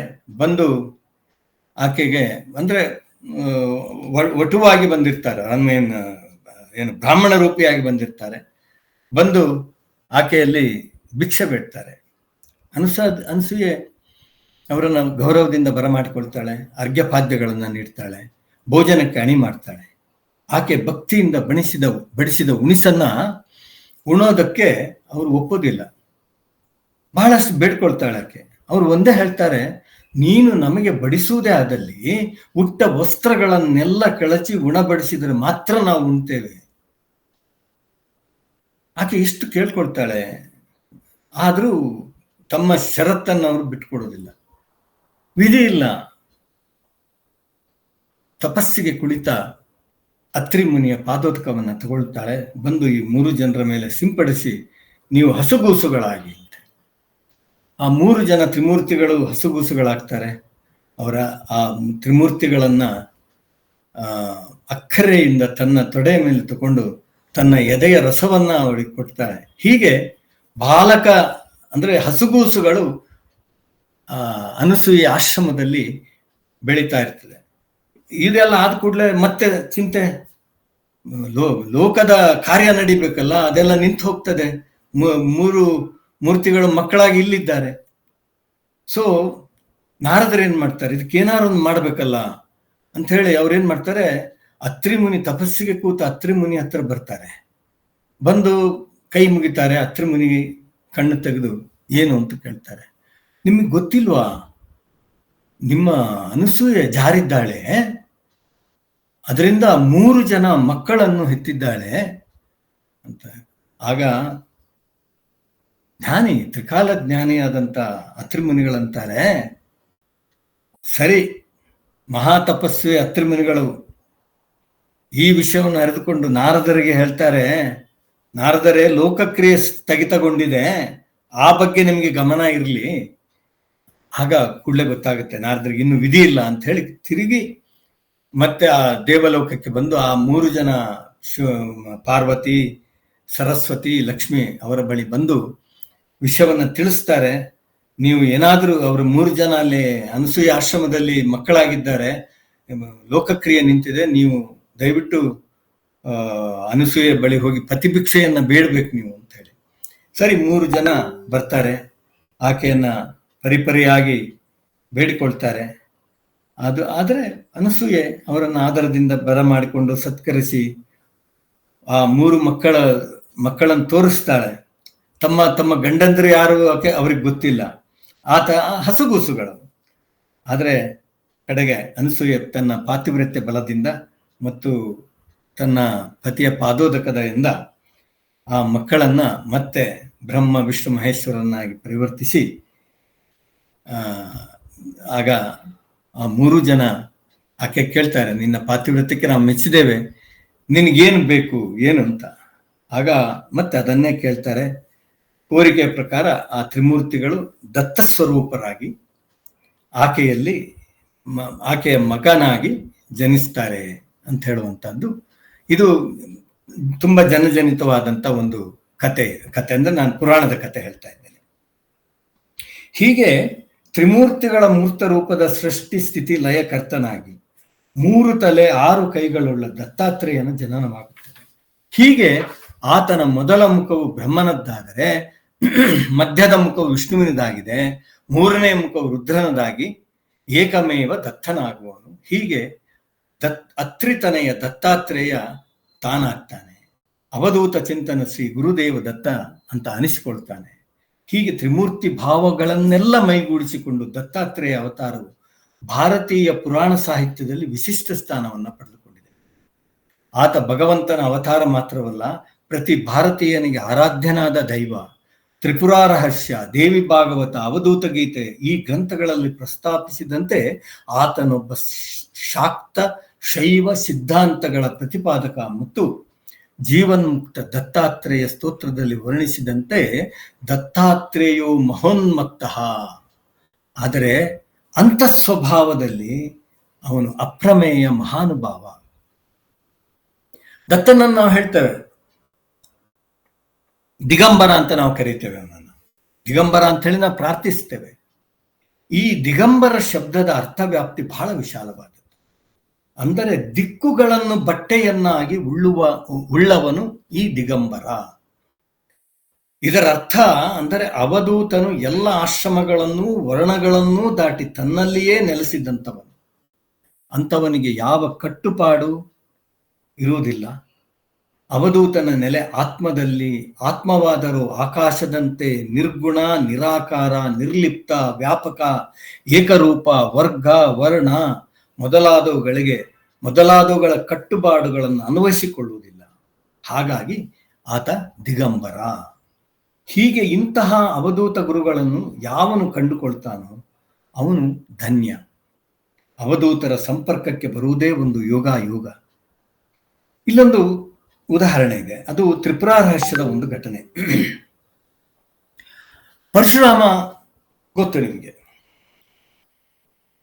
ಜಮದಗ್ನಿಯ ಮಗ. ಒಂದು ಸರ್ತಿ ಏನಾಗ್ತದೆ, ಮಹಾಸ್ಮತಿಯ ರಾಜ ಕಾರ್ತ್ಯವೀರ್ಯ, ಅವನಿಗೆ ಸಹಸ್ರಬಾಹು ಅಂತ ಸಹ ಕರೀತಿದ್ರು, ಅವನು ಜಮದಗ್ನಿ ಆಶ್ರಮಕ್ಕೆ ಬರ್ತಾನೆ. ಬಂದಾಗ ಜಮದಗ್ನಿ ಆತನಿಗೆ ಏನು ಉಪಚಾರ ಹೀಗೆ ಮಾಡ್ತಾನಲ್ಲ, ಅವನು ಹಾಕುವ ಭಕ್ಷ್ಯಭೋಜ್ಯಾದಿಗಳಿಂದ ಈ ಆಶ್ರಮ ಇಲ್ಲಿ ಹೇಗೆ ಇದನ್ನೆಲ್ಲ ಬಡಿಸ್ತಾ ಇದ್ದಾನೆ ನನಗೆ ಅಂಥೇಳಿ ಮಹಾಸ್ಮತಿ ರಾಜ ಕಾರ್ತ್ಯವೀರ ಕೇಳ್ತಾನೆ, ಇದೆಲ್ಲ ಹೇಗೆ ಸಾಧ್ಯ ನಿನ್ನಿಂದ ಅಂತ. ಆಗ ಅವನು ತನ್ನಲ್ಲಿದ್ದ ಕಾಮಧೇನು ಹಸುವನ್ನು ತೋರಿಸ್ತಾನೆ, ಇದು ನಾನು ಕೇಳಿದ್ದನ್ನೆಲ್ಲ ಕೊಡ್ತದೆ, ಹಾಗಾಗಿ ಇದನ್ನು ನಾನು ನಿನಗೆ ಎಲ್ಲವನ್ನೂ ಕೊಡುವುದು ಸಾಧ್ಯವಾಗಿದೆ. ಸೊ ಮಹಾಸ್ಮತಿ ರಾಜ ಹೇಳ್ತಾನೆ, ಕಾರ್ತ್ಯವೀರ ಇದು ನನಗೆ ಬೇಕು, ನನಗೆ ಕೊಡು, ನನ್ನ ರಾಜ್ಯಕ್ಕೆ ಬರಗಾಲ ಬಂದಾಗ ಇದರಿಂದ ಉಪಯೋಗ ಆಗ್ತದೆ, ಈ ಪಶುವನ್ನ ಅಥವಾ ಈ ಗೋಮಾತೆಯನ್ನ ನನಗೆ ಕೊಡು ಅಂತ ಕೇಳ್ಕೊಳ್ತಾನೆ. ಅದೇ ಒಪ್ಪುದಿಲ್ಲ ಜಮದಗ್ನಿ, ಅದು ಸಾಧ್ಯ ಇಲ್ಲ ಅಂತ ಹೇಳ್ತಾನೆ. ಸರಿ, ಅಲ್ಲಿಂದ ಬೇರೆ ವಿಧಿ ಇಲ್ಲ, ಜಮದಗ್ನಿಯ ಕೊಂದು ಆ ಕಾಮಧೇನುವನ್ನು ತಗೊಂಡು ಮಹಾಸ್ಮತಿ ರಾಜ ತನ್ನ ರಾಜ್ಯಕ್ಕೆ ಹೋಗ್ತಾನೆ. ಇದರಿಂದ ಸಿಟ್ಟಿಗೆದ್ದ ಪರಶುರಾಮ, ಇವೆಲ್ಲ ಕತೆ ಗೊತ್ತಿರುವಂತದ್ದೇ ನಿಮಗೆ, ಹೋಗಿ ಕಾರ್ತ್ಯವೀರನನ್ನ ಕೊಂದು ಮತ್ತೆ ಕಾಮಧೇನನ್ನು ಮರಳಿ ತರ್ತಾನೆ. ಅಲ್ಲಿಂದ ಒಂದು ಶಬ್ದ ಮಾಡ್ತಾನೆ, ಭೂಲೋಕದಲ್ಲೇ ಆಗಲಿ ಯಾವ ಲೋಕದಲ್ಲೇ ಕ್ಷತ್ರಿಯರು ಇರಕೂಡದು, ಅದು ಕ್ಷತ್ರಿಯ ಸಂಹಾರದ ಪಣವನ್ನು ತೊಟ್ಟು ಕ್ಷತ್ರಿಯ ಸಂಹಾರಕ್ಕೆ ಲೋಕ ಸಂಚಾರ ಮಾಡ್ತಾನೆ. ಎಲ್ಲೆಲ್ಲಿ ಇವರು ಕ್ಷತ್ರಿಯರು ಕಾಣ್ತಾರೋ ಅವರನ್ನ ಕೊಲೆ ಮಾಡುವುದು. ಅಂದ್ರೆ ಆ ಕೊಲೆ ಮಾಡುವುದರಲ್ಲೂ ಒಂದು ಕೆಲವೊಂದು ಶಿಸ್ತುಗಳನ್ನ ಸಂಯಮಗಳನ್ನ ಇಟ್ಕೊಂಡಿರ್ತಾನೆ. ಏನು ಅಂದ್ರೆ, ಮದುವೆ ಆಗುವವರನ್ನ ಇದು ಮಾಡೋದಿಲ್ಲ, ಬಾಲಕರನ್ನು ಕೊಲ್ಲುವಂತಿಲ್ಲ, ಹೀಗೆ ಕೆಲವೊಂದು ಶಿಸ್ತು ಸಂಯಮಗಳನ್ನು ಹಾಕೊಂಡು ಅವನು ಸಂಹಾರಕ್ಕೆ ಹೊರಡ್ತಾನೆ. ಹಲವಾರು ಬಾರಿ ಲೋಕವನ್ನು ಸಂಚರಿಸಿ ಆ ಕೆಲಸವನ್ನು ಮಾಡ್ತಾನೆ. ಕಡೆಗೆ ಆತನಿಗೆ ಸಿಗುವುದು ರಾಮ, ಶ್ರೀರಾಮ, ಅಯೋಧ್ಯ ರಾಮ. ಸೊ ಆ ಅಯೋಧ್ಯಾಪತಿ ಎದುರು ಪರಶುರಾಮ ಸೋಲ್ತಾನೆ. ಸೋತು ತನ್ನಲ್ಲಿದ್ದ ಅಸ್ತ್ರಶಸ್ತ್ರಗಳನ್ನೆಲ್ಲ ರಾಮನಿಗೆ ಅರ್ಪಿಸಿ ಆತನಿಗೆ ಆಗ ಅರಿವಾಗತ್ತೆ, ಯಾವತ್ತು ಈ ಸಿಟ್ಟು ಅನ್ನೋದೊಂದು ಏನಿದೆಯಲ್ಲ, ಅದಕ್ಕೆ ಯಾವಾಗಲೂ ಹೇಳಿ ಸಿಟ್ಟನ್ನ ಬುದ್ಧಿಗೆ ಕೊಡಬಾರದು ಅಂತ ಹೇಳಿ. ಅದು ಪರಶುರಾಮನಲ್ಲಿ ಆದಂತ ಒಂದು ದೊಡ್ಡ, ಅದು ಎಷ್ಟು ವರ್ಷಗಳ ಕಾಲ ಅದು ಹಾಗೆ ಉಳಿದಿರ್ತದೆ. ಯಾವಾಗ ರಾಮನಲ್ಲಿ ಆತ ಶ್ರೀರಾಮನಲ್ಲಿ ಯಾವಾಗ ಸೋಲನ್ನ ಕಂಡುಕೊಳ್ತಾನೆ, ಆಗ ಅವನಿಗೆ ತನ್ನ ಕ್ರಿಯೆಗಳ ಬಗ್ಗೆ ಪಶ್ಚಾತ್ತಾಪ ಶುರುವಾಗುತ್ತೆ. ಪಶ್ಚಾತ್ತಾಪದಿಂದ ಆತ ಏನ್ ಮಾಡ್ತಾನೆ, ಹೊರಟು ಬಿಡ್ತಾನೆ. ಇಲ್ಲಿ ನಾನು ಯಾಕೆ ಇವನ್ನೆಲ್ಲ ಮಾಡಿದೆ ಅಂತ ಹೇಳಿ ಹೋಗ್ತಿರುವಾಗ ದಾರಿಯಲ್ಲಿ ಒಬ್ಬ ವಿಚಿತ್ರವಾದ ವ್ಯಕ್ತಿ, ಬಹಳ ವಿಚಿತ್ರವಾದ ವ್ಯಕ್ತಿ, ಮೈಯೆಲ್ಲ ಹೊಲಸಿದೆ, ತಲೆಗೂದಲು ಜಡೆ ಕಟ್ಟಿದೆ, ಜಿಡ್ಡು, ಮನುಷ್ಯನ ಆ ವ್ಯಕ್ತಿ ಹತ್ರ ಹೋಗ್ಲಿಕ್ಕೆ ಸಾಧ್ಯ ಇಲ್ಲ. ಆ ವಿಲಕ್ಷಣ ವ್ಯಕ್ತಿ ನೋಡ್ತಾನೆ, ಹುಚ್ಚನಂತೆ ಕಾಣ್ತಾನೆ, ಹೌದು, ಆದ್ರೆ ದಿಗಂಬರನಾಗಿದ್ದಾನೆ. ಅವನ ಕೆದರಿದ ಕೂದಲು ಮತ್ತೆ ತನ್ನಲ್ಲೇ ಆತ ಮಾತಾಡ್ತಾ ಇದ್ದಾನೆ. ಅದನ್ನು ನೋಡಿದಾಗ ಮತ್ತು ಆತನ ಮಾತುಗಳನ್ನು ಕೇಳಿಸಿಕೊಂಡ ಪರಶುರಾಮನಿಗೆ ಅನಿಸ್ತದೆ, ಈತ ಮಹಾತ್ಮ, ಯಾರೋ ಮಹಾತ್ಮ ಈ ತರ ಇದ್ದಾನೆ. ಯಾಕೆಂದ್ರೆ ಮುಖದಲ್ಲಿ ಬ್ರಹ್ಮಕಳೆ ಕಾಣಿಸ್ತಾ ಇದೆ. ಯಾರಿವನು? ಇವನು ಮಹಾಪುರುಷನೇ ಇರಬೇಕು ಅಂತ ಹೇಳಿ ಅವನ ಹತ್ರ ಹೋಗಿ ಪರಶುರಾಮ ಕೇಳ್ತಾನೆ, ನೀನು ಯಾರು, ಹೀಗೇಕೆ ಇರುವೆ ಅಂತ ಕೇಳ್ತಾನೆ. ಆಗ ಆ ವ್ಯಕ್ತಿ ಅಲ್ಲಿಂದ ಓಡ್ಲಿಕ್ಕೆ ಶುರು ಮಾಡ್ತಾನೆ. ಪರಶುರಾಮನಿಗೆ ಇದಾಗುದಿಲ್ಲ, ಈ ವ್ಯಕ್ತಿಯಲ್ಲಿ ಏನೋ ಒಂದು ವಿಶೇಷತೆ ಇದೆ, ನಾನು ಈತನನ್ನ ಭೇಟಿಯಾಗಬೇಕು, ಅವನೊಂದಿಗೆ ಮಾತಾಡಬೇಕು ಅಂತ ಹೇಳಿ ಪರಶುರಾಮನ ಅವನ ಹಿಂದೆ ಓಡ್ತಾನೆ. ಇವನು ಆ ಹುಚ್ಚನಂತೆ ಮಧೋನ್ಮತ್ತ ವ್ಯಕ್ತಿ ಕಲ್ಲನ್ನು ಪರಶುರಾಮನಿಗೆ ಬಿಸಾಕ್ತಾ ಓಡ್ತಾನೆ. ಆದ್ರೆ ಅವನ್ನೆಲ್ಲ ಸಹಿಸಿಕೊಂಡು ಪರಶುರಾಮ ಒಂದು ಹಂತದಲ್ಲಿ ಅವನನ್ನು ಗಟ್ಟಿಯಾಗಿ ಹಿಡ್ಕೊಂಡು ಬಿಡ್ತಾನೆ. ಹಿಡ್ಕೊಂಡು ಅಪ್ಕೊಳ್ತಾನೆ. ಅಂದ್ರೆ ಅಸಹ್ಯಕರವಾಗಿದ್ದಂಥ ವ್ಯಕ್ತಿಯನ್ನು ಪರಶುರಾಮ ಹಾಕೊಂಡು ಅವನ ಪಾದಕ್ಕೆ ನಮಸ್ಕಾರ ಮಾಡ್ತಾನೆ. ಆಗ ಆ ವ್ಯಕ್ತಿ ತನ್ನ ಸ್ವರೂಪವನ್ನು ತೋರಿಸ್ಕೊಳ್ತಾನೆ. ಆಮೇಲೆ ಹೇಳ್ತಾನೆ, ಪ್ರಸನ್ನನಾಗ್ತಾನೆ, ಹೇಳ್ತಾನೆ, ನೀನು ಯಾರೆಂದು ನನ್ನನ್ನು ಕೇಳಿದೆಯಲ್ಲ, ನೀನು ಎಂಬುದು ನಿನಗೆ ತಿಳಿದಿದ್ರೆ ಅದರ ವಿಚಾರ ನನ್ನನ್ನು ಕೇಳಬೇಕಾದ ಅಗತ್ಯ ಏನಿತ್ತು? ನನ್ನ ಮೈಯನ್ನು ನೋಡಿ ಅದನ್ನೇ ನೀನು ಎಂದು ತಿಳಿದೆಯಾದರೆ ಒಳಗಿರುವ ಚೈತನ್ಯ ನಿನಗೆ ಗಣನೆಗೆ ಬರಲಿಲ್ಲ, ಅರ್ಥವಾಗಲಿಲ್ಲ. ನಿನಗೆ ಆತ್ಮಜ್ಞಾನ ಇಲ್ಲ ಎಂಬುದು ಸ್ಪಷ್ಟವಾಯಿತು. ಅದನ್ನು ಮೊದಲು ಕಲಿತುಕೊಂತ ಪರಶುರಾಮನಿಗೆ ಆ ವ್ಯಕ್ತಿ ಹೇಳ್ತಾನೆ. ಆಮೇಲೆ ಆತ ಹೇಳ್ತಾನೆ, ಆದರೂ ನೀನು ಯಾರು ಎಂಬ ಒಂದು ಪ್ರಶ್ನೆ ಕೇಳಿದೆಯಲ್ಲ, ಅದು ಈ ದೇಹ. ದೇಹ ಅನ್ನೋದು ಏನಿದೆ, ಅದೊಂದು ಸಂಜ್ಞೆ, ಅದು ಸಂಕೇತ, ಅದು ದಿಟ್ಟವಾಗಿರುವ ವಸ್ತು ಅಲ್ಲ. ದೇಹ ಎಂಬುದು ಅನೇಕ ವಿಚಾರಗಳ ಸಂಗಾತ. ದೇಹ ಎಂಬ ಸಂಜ್ಞೆ ಇದಕ್ಕೆ ಆಸರೆ. ಇದು ಕೂಡ ಹಾಗೆ ಅಲ್ವಾ, ಶಂಕರರ ತತ್ವವೇ ಅದು. ಇದು ಹುಚ್ಚನ ಮಾತಲ್ಲ. ಇವನೊಬ್ಬ ಮಹಾಪುರುಷ ಅಂತ ಖಚಿತ ಮಾಡಿಕೊಂಡು ಪರಶುರಾಮ ಆತನಿಗೆ ಏನ್ ಕೇಳಬೇಕು ಅಂತ ತಿಳಿಯೋದಿಲ್ಲ. ಆದ್ರೆ ಒಂದು ಹೇಳಿಬಿಡ್ತಾನೆ ಪರಶುರಾಮ, ನನ್ನನ್ನು ಶಿಷ್ಯನನ್ನಾಗಿ ನೀನು ಸ್ವೀಕರಿಸಿಕೋ, ನನಗೆ ತತ್ವವನ್ನ ತಿಳಿಯ ಹೇಳು ಅಂತ ಬೇಡ್ಕೊಳ್ತಾನೆ. ಆಗ ಅವನು ತನ್ನ ವಿಚಾರವನ್ನು ಹೇಳ್ತಾ ಹೋಗ್ತಾನೆ. ಅವನ ಹೆಸರು ಸಂವರ್ಥ. ಈ ಸಂವರ್ಥ ಯಾರು ಅಂದ್ರೆ ಅಂಗೀರಸ ಮಹರ್ಷಿಯ ಪುತ್ರ. ಅಂಗೀರಸನಿಗೆ 8 ಜನ ಮಕ್ಕಳು. ಮೊದಲನೆಯವನು ಬೃಹಸ್ಪತಿ, 3ನೇ ಮಗ ಸಮರ್ಥ. ಇವರ ಹೆಸರು ಮಹಾಭಾರತದಲ್ಲಿ ಬರ್ತದೆ. ನೀವು ಮಹಾಭಾರತವನ್ನು ಓದಿದ್ರೆ ಗೊತ್ತಾಗ್ತದೆ. ಅದರನ್ನು ನಾನಿಲ್ಲಿ ವಿಸ್ತಾರ ಮಾಡಿ ಹೇಳಲಿಕ್ಕೆ ಆಗುದಿಲ್ಲ. ಸೊ ಬೃಹಸ್ಪತಿಗೂ ಮತ್ತು ಸಮರ್ಥನಿಗೂ ಯಾವತ್ತೂ ಆಗಿ ಬರುವುದಿಲ್ಲ ಸಹೋದರದಲ್ಲಿ. ಬೇರೆ ಬೇರೆ ವಿಷಯಕ್ಕೆ, ಅಧ್ಯಾತ್ಮದ ವಿಷಯಕ್ಕೆ, ಪುರಾಣದ ವಿಷಯಕ್ಕೆ, ಉಪನಿಷತ್ತಿನ ವಿಷಯಕ್ಕೆ, ಈ ಎಲ್ಲ ವಿಷಯಗಳ ಬಗ್ಗೆ ಅವರಲ್ಲಿ ಯಾವತ್ತೂ ಜಗಳ. ಒಂದು ಅವರಲ್ಲಿ ಸಂವಾದ ಆಗುವುದೇ ಇಲ್ಲ, ಯಾವತ್ತೂ ವಾದವೇ ಇರ್ತದೆ. ಆಗ ಅಂಗಿರಸ ಮಹರ್ಷಿಗೆ ಬೇಸರ ಆಗ್ತದೆ. ಏನಪ್ಪ ಈ ಇಬ್ರು ಅಣ್ಣ ತಮ್ಮಂದರು ಯಾಕೆ ಹೀಗೆ, ಇಬ್ರು ಬುದ್ಧಿವಂತರು, ಆದ್ರೆ ಯಾಕೆ ಜಗಳಾಡ್ತಾರೆ? ಒಂದು ರಾತ್ರಿ ಅವರಿಬ್ಬರನ್ನ ಕೂಚಿಕೊಂಡು ಅಂಗಿರಸ ಮಹರ್ಷಿ ಹೇಳ್ತಾರೆ, ನನಗೆ ಬಹಳ ಬೇಸರವಾಗಿದೆ ನಿಮ್ಮ ಬಗ್ಗೆ. ಇಬ್ಬರೂ ನೀವು ಜ್ಞಾನಿಗಳು, ಆದ್ರೆ ಹೀಗೇಕೆ ನೀವು? ನಾನು ನಿಮ್ಗೆ ಯಾವ ರೀತಿಯಲ್ಲಿ ಬುದ್ಧಿ ಹೇಳಲಿ ಅಂತ ಬೇಸರದಿಂದ ಹೇಳಿ ಎದ್ದು ಹೋಗ್ತಾರೆ. ಆಗ ಸಮರ್ಥನಿಗೆ ಪಶ್ಚಾತ್ತಾಪ ಆಗುತ್ತದೆ. ಹೌದು, ನನ್ನ ಒಡ ಹುಟ್ಟಿದ ಅಣ್ಣನ ಜೊತೆ ನಾನು ಯಾಕೆ ಜಗಳಾಡ್ತಾ ಇದ್ದೀನಿ, ಯಾಕೆ ವಿಷಯಗಳ ಬಗ್ಗೆ ವಾದ ಮಾಡ್ತಾ ಇದ್ದೀನಿ, ನಮ್ಮಿಬ್ಬರಲ್ಲಿ ಯಾಕೆ ಸಂವಾದ ಆಗ್ತಾ ಇಲ್ಲ ಅನ್ನುವ ಒಂದು ಚಿಗುಪ್ಸೆಯ ಭಾವದಿಂದ ಹೊರಟು ಬಿಡ್ತಾನೆ. ಹೊರಟು ವಿರಕ್ತನಾಗ್ತಾನೆ. ದತ್ತಾತ್ರೇಯನ ಬಳಿ ಬರ್ತಾನೆ. ದತ್ತಾತ್ರೇಯ ಆತನನ್ನು ಪ್ರೀತಿಯಿಂದ ಬರಮಾಡಿಕೊಂಡು ಆತನಿಗೆ ಆತ್ಮಜ್ಞಾನವನ್ನ ಕೊಟ್ಟು ಹೇಳ್ತಾನೆ, ನೀನು ದೇಶಾಂತರಿಯಾಗಿ ಹೋಗು ಅಂತ. ಹೀಗೆ ದೇಶಾಂತರಿಯಾದಂಥ ಸಮರ್ಥ ತಾನು ಒಂದು ಏನಂತೇವೆ ನಾವು, ಎಲ್ಲವನ್ನ ಮರಿತಾನೆ, ತನ್ನ ದೇಹವನ್ನೇ ಮರಿತಾನೆ. ಆ ರೀತಿಯ ದೇಶ ಸಂಚಾರ ಅವನದು ಮತ್ತು ಎಲ್ಲ ಕಡೆ ಆತ್ಮಬೋಧನೆ. ಸೊ ಇವನು ದತ್ತಾತ್ರೇಯನ ಮೊದಲ ಶಿಷ್ಯ ಅಂತ ಹೇಳ್ತಾರೆ, ಇರಬಹುದು. ಆದರೆ ಈ ಪುರಾಣದ ಕೆಲವೊಂದು ಕನ್ಫ್ಯೂಷನ್ಗಳು ಬರುತ್ತೆ. ದತ್ತಾತ್ರೇಯನಿಗೆ ಕೇವಲ ಸಮರ್ಥ ಮಾತ್ರನೇ ಇಲ್ಲ, ಸಹಸ್ರಾರ್ಜುನ, ಕಾರ್ತ್ಯವೀರ ಏನು ಹೇಳಿದೆ ನಾನು ಆಗ, ಯಾರು ಜಮದಗ್ನಿಯನ್ನ ಕೊಂದು ಕಾಮಧೇನುವನ್ನು ತಗೊಂಡು ಹೋಗಿರ್ತಾನೆ, ಆ ಜಮದಗ್ನಿ, ಆ ಕಾರ್ತ್ಯವೀರ ದತ್ತಾತ್ರೇಯನ ಶಿಷ್ಯ. ಅಲರ್ಕ ಅಂತ ಒಬ್ಬ, ಯದು ಅಂತ ಒಬ್ಬ, ಆಯು ಅಂತ ಒಬ್ಬ, ಪ್ರಹ್ಲಾದ.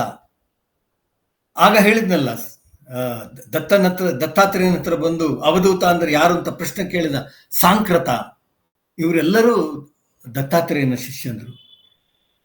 ಹೀಗೆ ಬೇರೆ ಬೇರೆ ಕಾರಣಗಳಿಗಾಗಿ ದತ್ತಾತ್ರೇಯ 16 ಅವತಾರಗಳನ್ನು ಪಡೆದನು ಅಂತ ಹೇಳಿ ವಾಸುದೇವಾನಂದ ಸರಸ್ವತಿಗಳು ದತ್ತಾತ್ರೇಯ ಷೋಡಶಾವತಾರಾಹ ಎಂಬ ಸಂಸ್ಕೃತ ಗ್ರಂಥದಲ್ಲಿ ಕಾಣಿಸಿದ್ದನ್ನ ನಾವು ಕಾಣ್ಬೋದು.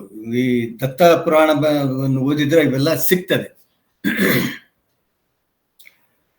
ದತ್ತಾತ್ರೇಯಂ ಶಿವಂ ಶಾಂತಂ ಇಂದ್ರನೀಲ ನಿಭಂ ಪ್ರಭುಂ ಆತ್ಮಮಯಾರಥಂ ದೇವಂ ಅವಧೂತಂ ದಿಗಂಬರಂ.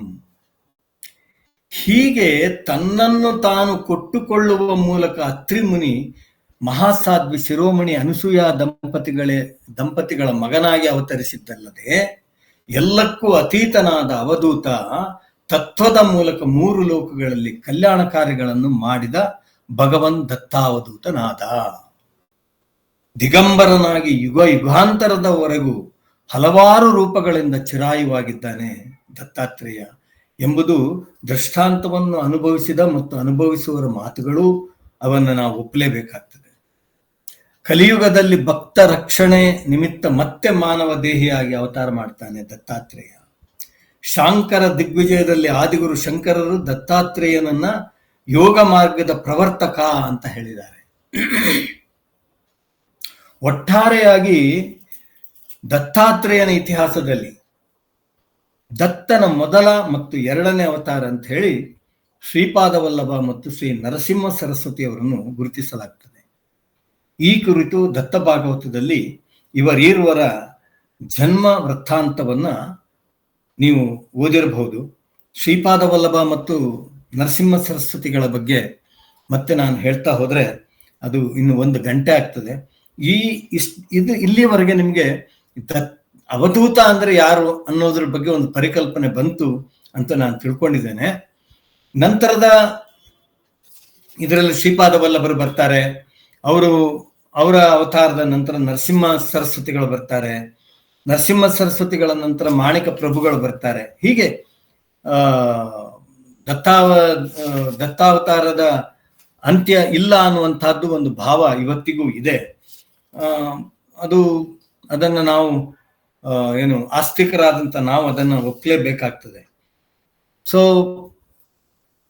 ಇದಿಷ್ಟು ಇವತ್ತಿಗೆ ಸಾಕು ಅಂತ ನನ್ಗೆ ಅನಿಸ್ತದೆ. ಆದ್ರೆ ಒಂದು ವಿಷಯ ನಾನಿಲ್ಲಿ ನಿಮ್ಗಿಲ್ಲಿ ಹೇಳಬೇಕು.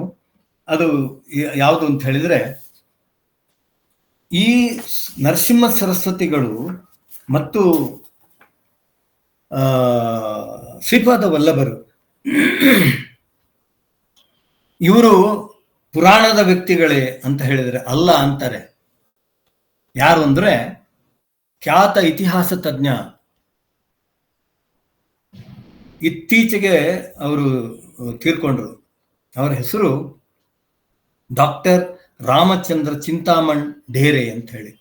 ಮಹಾನ್ ಇತಿಹಾಸಕಾರ ಆತ, ದೊಡ್ಡ ಇತಿಹಾಸ ಸಂಶೋಧಕ. ಅವರ ಮಾತುಗಳನ್ನ ಯಾರೂ ಅಲ್ಲಗಳೆತಿದ್ದಿಲ್ಲ.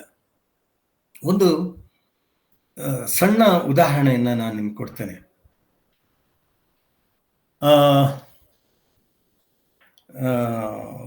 ಇದು ಶಿವಸೇನೆಯ ಸಂಸ್ಥಾಪಕ ಬಾಳಾ ಸಾಹೇಬ್ ಠಾಕ್ರೆ, ನಿಮ್ಗೆಲ್ಲ ಗೊತ್ತಿದೆ.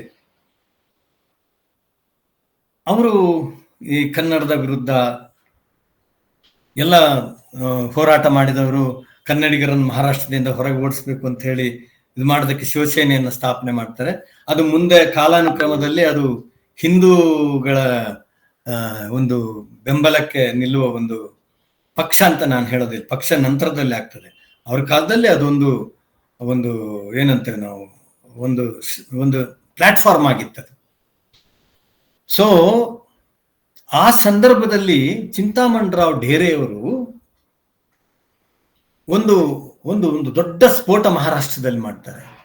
ಅವರ ರಿಸರ್ಚ್ ಇಂದ ಏನು ಅಂತ ಹೇಳಿದ್ರೆ, ಶಿವಾಜಿಯ ಮೂಲ ಕರ್ನಾಟಕ, ಆತ ಕನ್ನಡದ ನೆಲದಲ್ಲಿ ಹುಟ್ಟಿದವ,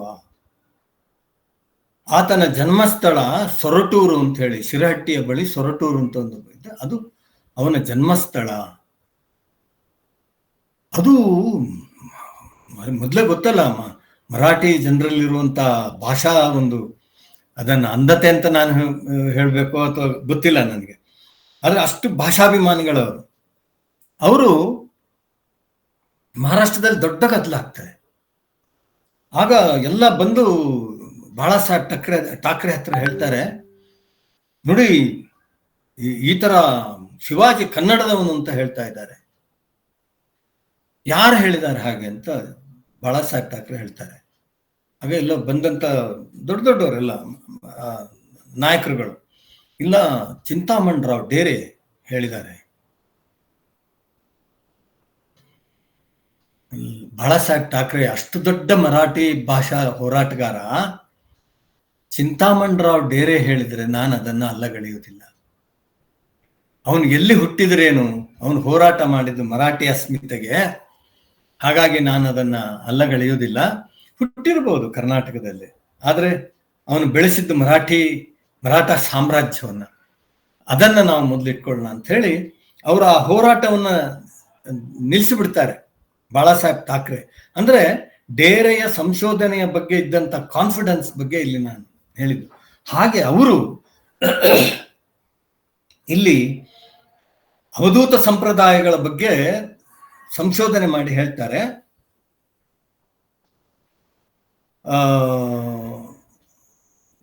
ಇವನು ಯಾರು, ಶ್ರೀಪಾದ ವಲ್ಲಭ ಮತ್ತು ನರಸಿಂಹ ಸರಸ್ವತಿಗಳ ಕಾಲಮಾನವನ್ನ ಅವರು ಇಷ್ಟೇ ಅಂತ ಹೇಳಿ ನಿಖರವಾಗಿ ಹೇಳ್ತಾರೆ. ದತ್ತನ ಮೊದಲ ಅವತಾರ ಮತ್ತು ಎರಡನೇ ಅವತಾರ ಯಾವುದು, ಶ್ರೀಪಾದ ವಲ್ಲಭರು ಮತ್ತು ಶ್ರೀ ನರಸಿಂಹ ಸರಸ್ವತಿಗಳ ಕುರಿತು ವಿವರಗಳನ್ನು ಅವರು ಚಿಂತಾಮಣರಾವ್ ಡೇರೆ ಕೊಡ್ತಾರೆ. ಅವರ ಸಂಶೋಧನೆಯ ಪ್ರಕಾರ ಅವರು ಅದರ ಮೇಲೆ ಒಂದು ದೊಡ್ಡ ಗ್ರಂಥವನ್ನ ಬರೆದಿದ್ದಾರೆ. ಅದು ಮರಾಠಿಯಲ್ಲಿ ದತ್ತ ಸಂಪ್ರದಾಯಾಚೆ ಇತಿಹಾಸ ಅಂತ ಹೇಳಿ, ದತ್ತ ಸಂಪ್ರದಾಯದ ಇತಿಹಾಸ. ಇದಕ್ಕೆ ಕನ್ನಡದಲ್ಲಿ ಇದು ಅನುವಾದ ಆಗಿದೆ. ಖ್ಯಾತ ಲೇಖಕ ಚಂದ್ರಕಾಂತ್ ಪೋಕಳೆಯವರು ದತ್ತಾತ್ರೇಯ ಇತಿಹಾಸ ಅಂತ ಹೇಳಿ ಅವರು ಅದರ ಅನುವಾದವನ್ನ ಮಾಡಿದ್ದಾರೆ. ಆ ಕಾಲ ಸಂಘರ್ಷದ ಮತ್ತು ಸಂಕಟದ ಕಾಲವಾಗಿತ್ತು. ಮುಸಲ್ಮಾನರ ಆಕ್ರಮಣವು ಭಾರತದಲ್ಲಿ ಆರಂಭಗೊಂಡ 300 ವರ್ಷಗಳ ನಂತರ, ಅಂದರೆ ಸುಮಾರು 1224ರಲ್ಲಿ ದಕ್ಷಿಣ ಭಾರತಕ್ಕೆ ಅಲ್ಲಾವುದ್ದೀನ್ ಮೂಲಕ ಮಲ್ಲಿಕಾಫರನ ರಾಜಕೀಯ ಆಕ್ರಮಣದ ಜೊತೆಗೆ ಇಸ್ಲಾಂ ಸ್ಥಾಪನೆಗಾಗಿ ಧಾರ್ಮಿಕ ಹಿಂಸೆ, ಕಿರುಕುಳ ಎಲ್ಲ ಆರಂಭ ಆಗ್ತದೆ. ಮೊಹಮ್ಮದ್ ಬಿನ್ ತೊಗಲಕ್ ಅವನ ಸುಬೇದಾರನಾದ ಹಸನ್ ಗಂಗು ಬಹುಮನಿಯ ಸ್ಥಾಪನೆಗೆ ಕಾರಣ ಆಗ್ತಾನೆ, ಬಹುಮನಿ ಸಾಮ್ರಾಜ್ಯದ ಸ್ಥಾಪನೆ ಕಾರಣ ಆಗ್ತಾನೆ. ಅವನನ್ನ ದಕ್ಷಿಣದ ಸುಬೇದಾರನನ್ನಾಗಿ ತೊಗಲಕ್ ನೇಮಕ ಮಾಡಿರ್ತಾನೆ. ಆ ಹಸನ್ ಗಂಗು 1347ರಲ್ಲಿ ಸ್ವತಂತ್ರ ರಾಜ ಅಂತ ಘೋಷಿಸಿಕೊಳ್ತಾನೆ ಮತ್ತು ರಾಜಧಾನಿಯನ್ನು ಗುಲ್ಬರ್ಗಕ್ಕೆ ಸ್ಥಳಾಂತರಿಸ್ತಾನೆ. ಇದು ಮುಸಲ್ಮಾನ ಸಿಂಹಾಸನವನ್ನು ಸ್ಥಿರಗೊಳಿಸುವುದಕ್ಕೆ ಕಾರಣವಾಗುತ್ತದೆ. ಆಮೇಲೆ ಇದು ಸಂಪೂರ್ಣ ಇದಾಗುವುದಿಲ್ಲ, ವಿದ್ಯಾರಣ್ಯರು ಬರ್ತಾರೆ, ವಿಜಯನಗರ ಸಾಮ್ರಾಜ್ಯದ ಸ್ಥಾಪನೆ, ಇವೆಲ್ಲ ಘಟನೆಗಳು ತಮಗೆ ಗೊತ್ತಿರುವಂತಹದ್ದೇ. ಹಾಗೆ ಈ ಇಬ್ಬರು ದತ್ತನ ಮೊದಲ ಮತ್ತು ಎರಡನೇ ಅವತಾರಿಗಳಾದ ಕಾರಣ ಶ್ರೀಪಾದ ವಲ್ಲಭರ ಕಾಲ 1320ರಿಂದ 1350 ಮತ್ತು ನರಸಿಂಹ ಸರಸ್ವತಿಗಳ ಕಾಲ 1380ರಿಂದ 1459 ಅಂತ ಅವತಾರ ತಾಳಿ ಮಾಡಿದ ಕಾರ್ಯ ಅವಧೂತ ಪರಂಪರೆಗೆ ಕಳಶಪ್ರಾಯತೆ ಉದಾಹರಣೆ ಆಗಿರುವುದರಿಂದ ಮತ್ತು ಅವರುಗಳು ಈ ಮ್ಲೇಚ್ಛ ರಾಜರುಗಳನ್ನು ಅವಧೂತ ಪರಂಪರೆಯಲ್ಲಿ ನಿರ್ಮಮತ್ವ ದೃಷ್ಟಿಯಿಂದ ಸಹಿಷ್ಣುವನ್ನಾಗಿ ಪರಿವರ್ತಿಸಿದ ಪರಿಯಿಂದ ಅವಧೂತರೆಂದರೆ ಯಾರು ಮತ್ತು ಅವರ ಕ್ರಿಯೆ ಹೇಗೆ ಎಂಬುದಕ್ಕಾಗಿ ಇದು ಒಂದು ಸಣ್ಣ ಉದಾಹರಣೆ ಕೊಟ್ಟೆ. ಒಟ್ಟಿನಲ್ಲಿ ನೋಡಿ, ಕೃಷ್ಣ ಪರಮಾತ್ಮ ಹೇಳಿದ ಹಾಗೆ ಯಾವನು ಹರ್ಷ, ದ್ವೇಷ, ಶೋಕ, ಇಚ್ಛೆ, ಶುಭಾಶುಭಗಳನ್ನೆಲ್ಲ ಪರಿತ್ಯಾಗ ಮಾಡಿ ಪರಮಾರ್ಥದ ವಿಷಯದಲ್ಲಿ ದೃಢ ಮನಸ್ಸಿನವನಾಗಿ ಎಲ್ಲ ವಿಷಯಗಳಿಗೆ ಸಮಚಿತ್ತತೆಯಿಂದ ಇರುವವನಾಗಿ ವಾಸುದೇವನಿಗಿಂತ ದೊಡ್ಡವರು ಯಾರೂ ಇಲ್ಲ ಎಂಬ ಭಾವವುಳ್ಳವರಾಗಿ ಅಧ್ಯಾತ್ಮ ಜ್ಞಾನದಲ್ಲಿ ನಿಷ್ಠೆ ಇಡುವವನಾಗಿ ಫಲ ಬಯಸಿ ಯಾವ ಕರ್ಮ ಮಾಡದ ಅವನೇ ಸ್ಥಿತಪ್ರಜ್ಞ ಅನಿಸಿಕೊಳ್ತಾನೆ. ಅಂದರೆ ಅವನೇ ಯೋಗಿ, ಅವನೇ ಅವಧೂತ, ಬಹುಶಃ ನನ್ನ ಮಾತುಗಳಿಂದ ಅವಧೂತ ಅಂದ್ರೆ ಯಾರು, ನೀವೆಲ್ಲರೂ ಪ್ರಾಜ್ಞರಿದ್ದೀರಿ, ನಿಮ್ಗೆ ವಿಷಯಗಳೆಲ್ಲ ಗೊತ್ತಿರುತ್ತೆ. ಆದರೂ ನನ್ನ ಜ್ಞಾನದಲ್ಲಿರುವಂಥ ಒಂದಷ್ಟು ವಿಷಯಗಳನ್ನು ನಿಮ್ಮೊಳಗೆ ಹಂಚಿದ್ದೇನೆ. ಇಷ್ಟೊತ್ತು ನನ್ನ ಮಾತುಗಳನ್ನು ಕೇಳಿದ ನಿಮಗೆಲ್ಲರಿಗೂ ನನ್ನ ನಮನಗಳನ್ನು ಹೇಳಿ ನನ್ನ ಮಾತುಗಳಿಗೆ ಪೂರ್ಣ ವಿರಾಮ. ಸರ್ ಬಹಳ ಚೆನ್ನಾಗಿ ಹೇಳಿದ್ರಿ. ಅವಧೂತದ ಒಂದು ಡೀಟೈಲ್ ಆಗಿ ಹೇಳಿದ್ರಿ ಸರ್, ತುಂಬಾ ಚೆನ್ನಾಗಿತ್ತು. ಒಂದು ಏನಂದ್ರೆ ಶ್ರೀಪಾದ ವಲ್ಲಭರ ಚರಿತ್ರೆಯಲ್ಲಿ ಇದು ಏನ್ ಬರುತ್ತೆ, ಅವ್ರನ್ನ ನೀನ್ ಯಾರು ಅಂತ ಹೀಗೆ ಒಬ್ರು ಪ್ರಶ್ನಿಸ್ತಾರೆ. ಅವಾಗ ಅವರು ನಾನು ಅವಧೂತನಲ್ಲ ಅಂತ ಹೇಳ್ತಾರೆ. ಅಂದ್ರೆ ಸಂಕಲ್ಪ ಇರದೇ ಇರುವವನು ಅವಧೂತ, ನನಗೆ ಸಂಕಲ್ಪ ಇದೆ, ನಾನು ಅವಧೂತನಲ್ಲ ಅಂತ ಒಂದು ವಿಚಾರ ಬರುತ್ತೆ. ಅದ್ರ ಬಗ್ಗೆ ಏನಾದ್ರು ಹೇಳಕ್ತೀವಿ ಇಲ್ಲ, ಯಾವ ಅವಧೂತನು, ಯಾವನೇ ಅವಧೂತ ಇರಬಹುದು, ತನ್ನನ್ನ ತಾನು ಅವಧೂತ ಅಂತ ಹೇಳಿ ತೋರ್ಪಡಿಸಿಕೊಳ್ಳುವುದಿಲ್ಲ. ಅವಧೂತ ಅನ್ನೋದೇನಿದೆಯಲ್ಲ, ಅದಕ್ಕೆ ನಾನು ಹೇಳಿದ್ದು, ದತ್ತಾತ್ರೇಯರು ಸಹಿತ ಅವಧೂತ ಅಂತ ಹೇಳ್ಕೊಳ್ಳಿಲ್ಲ, ಆದ್ರೆ ಅವರ ಭಕ್ತಗಣ ಹೇಳ್ಕೊಳ್ತದೆ ಅದನ್ನ. ಅಥವಾ ಈಗ ನೋಡಿ, ಆದಿಗುರು ಶಂಕರರು ಹೇಳ್ತಾರೆ ದತ್ತಾತ್ರೇಯನನ್ನ ಅವಧೂತ ಅಂತ ಹೇಳ್ತಾರೆ. ಹೀಗೆ ಅವಧೂತ ಅಂತ ಹೇಳ್ಕೊಳ್ಳುವವರು ತನ್ನನ್ನ, ಇತ್ತೀಚೆಗೆ ಬಂದಿರಬಹುದು ಅವಧೂತ ಅನ್ನುವಂತ ಒಂದು ಇದು ಅಡ್ಡ ಹೆಸರಿಟ್ಕೊಂಡು ಇದು ಮಾಡುವಂತದ್ದು. ಇಲ್ಲದಿದ್ರೆ ಯಾವನೇ ಅವಧೂತ ತನ್ನನ್ನ ತಾನು ಅವಧೂತ ಅಂತ ಹೇಳಿ ಹೇಳ್ಕೊಳ್ಳೋದಿಲ್ಲ.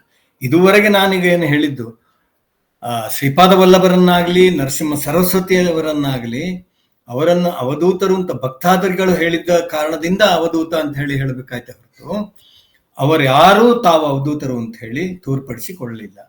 ಇದು ದತ್ತಾತ್ರೇಯನೂ ಹೌದು, ಶ್ರೀಪಾದ ವಲ್ಲಭರೂ ಹೌದು, ನರಸಿಂಹ ಸರಸ್ವತಿಗಳು ಹೌದು, ಮಾಣಿಕ ಪ್ರಭುಗಳು ಹೌದು, ಬ್ರಹ್ಮ ಚೈತನ್ಯರು ಹೌದು, ಬ್ರಹ್ಮಾನಂದರು ಹೌದು, ಆ ಪರಂಪರೆಯಲ್ಲಿ ಬಂದವರೆಲ್ಲರೂ, ಗಜಾನನ್ ಮಹಾರಾಜ್ ಇರ್ಬೋದು, ಯಾರೇ, ಇವರೆಲ್ಲವೂ ಹೌದು. Okay sir, thank you. ಯಾರಾದ್ರೂ ಏನಾದ್ರೂ ಹೇಳೋದಕ್ಕೆ ಇಷ್ಟಪಡ್ತೀರಾ? ಏನಾದ್ರು ಕೇಳೋದಿದ್ರೆ?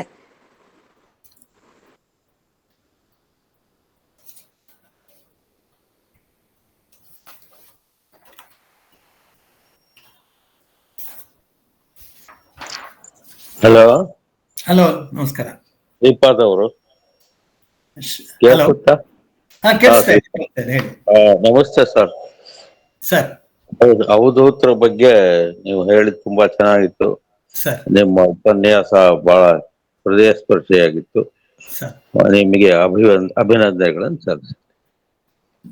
ಕೃತಜ್ಞ.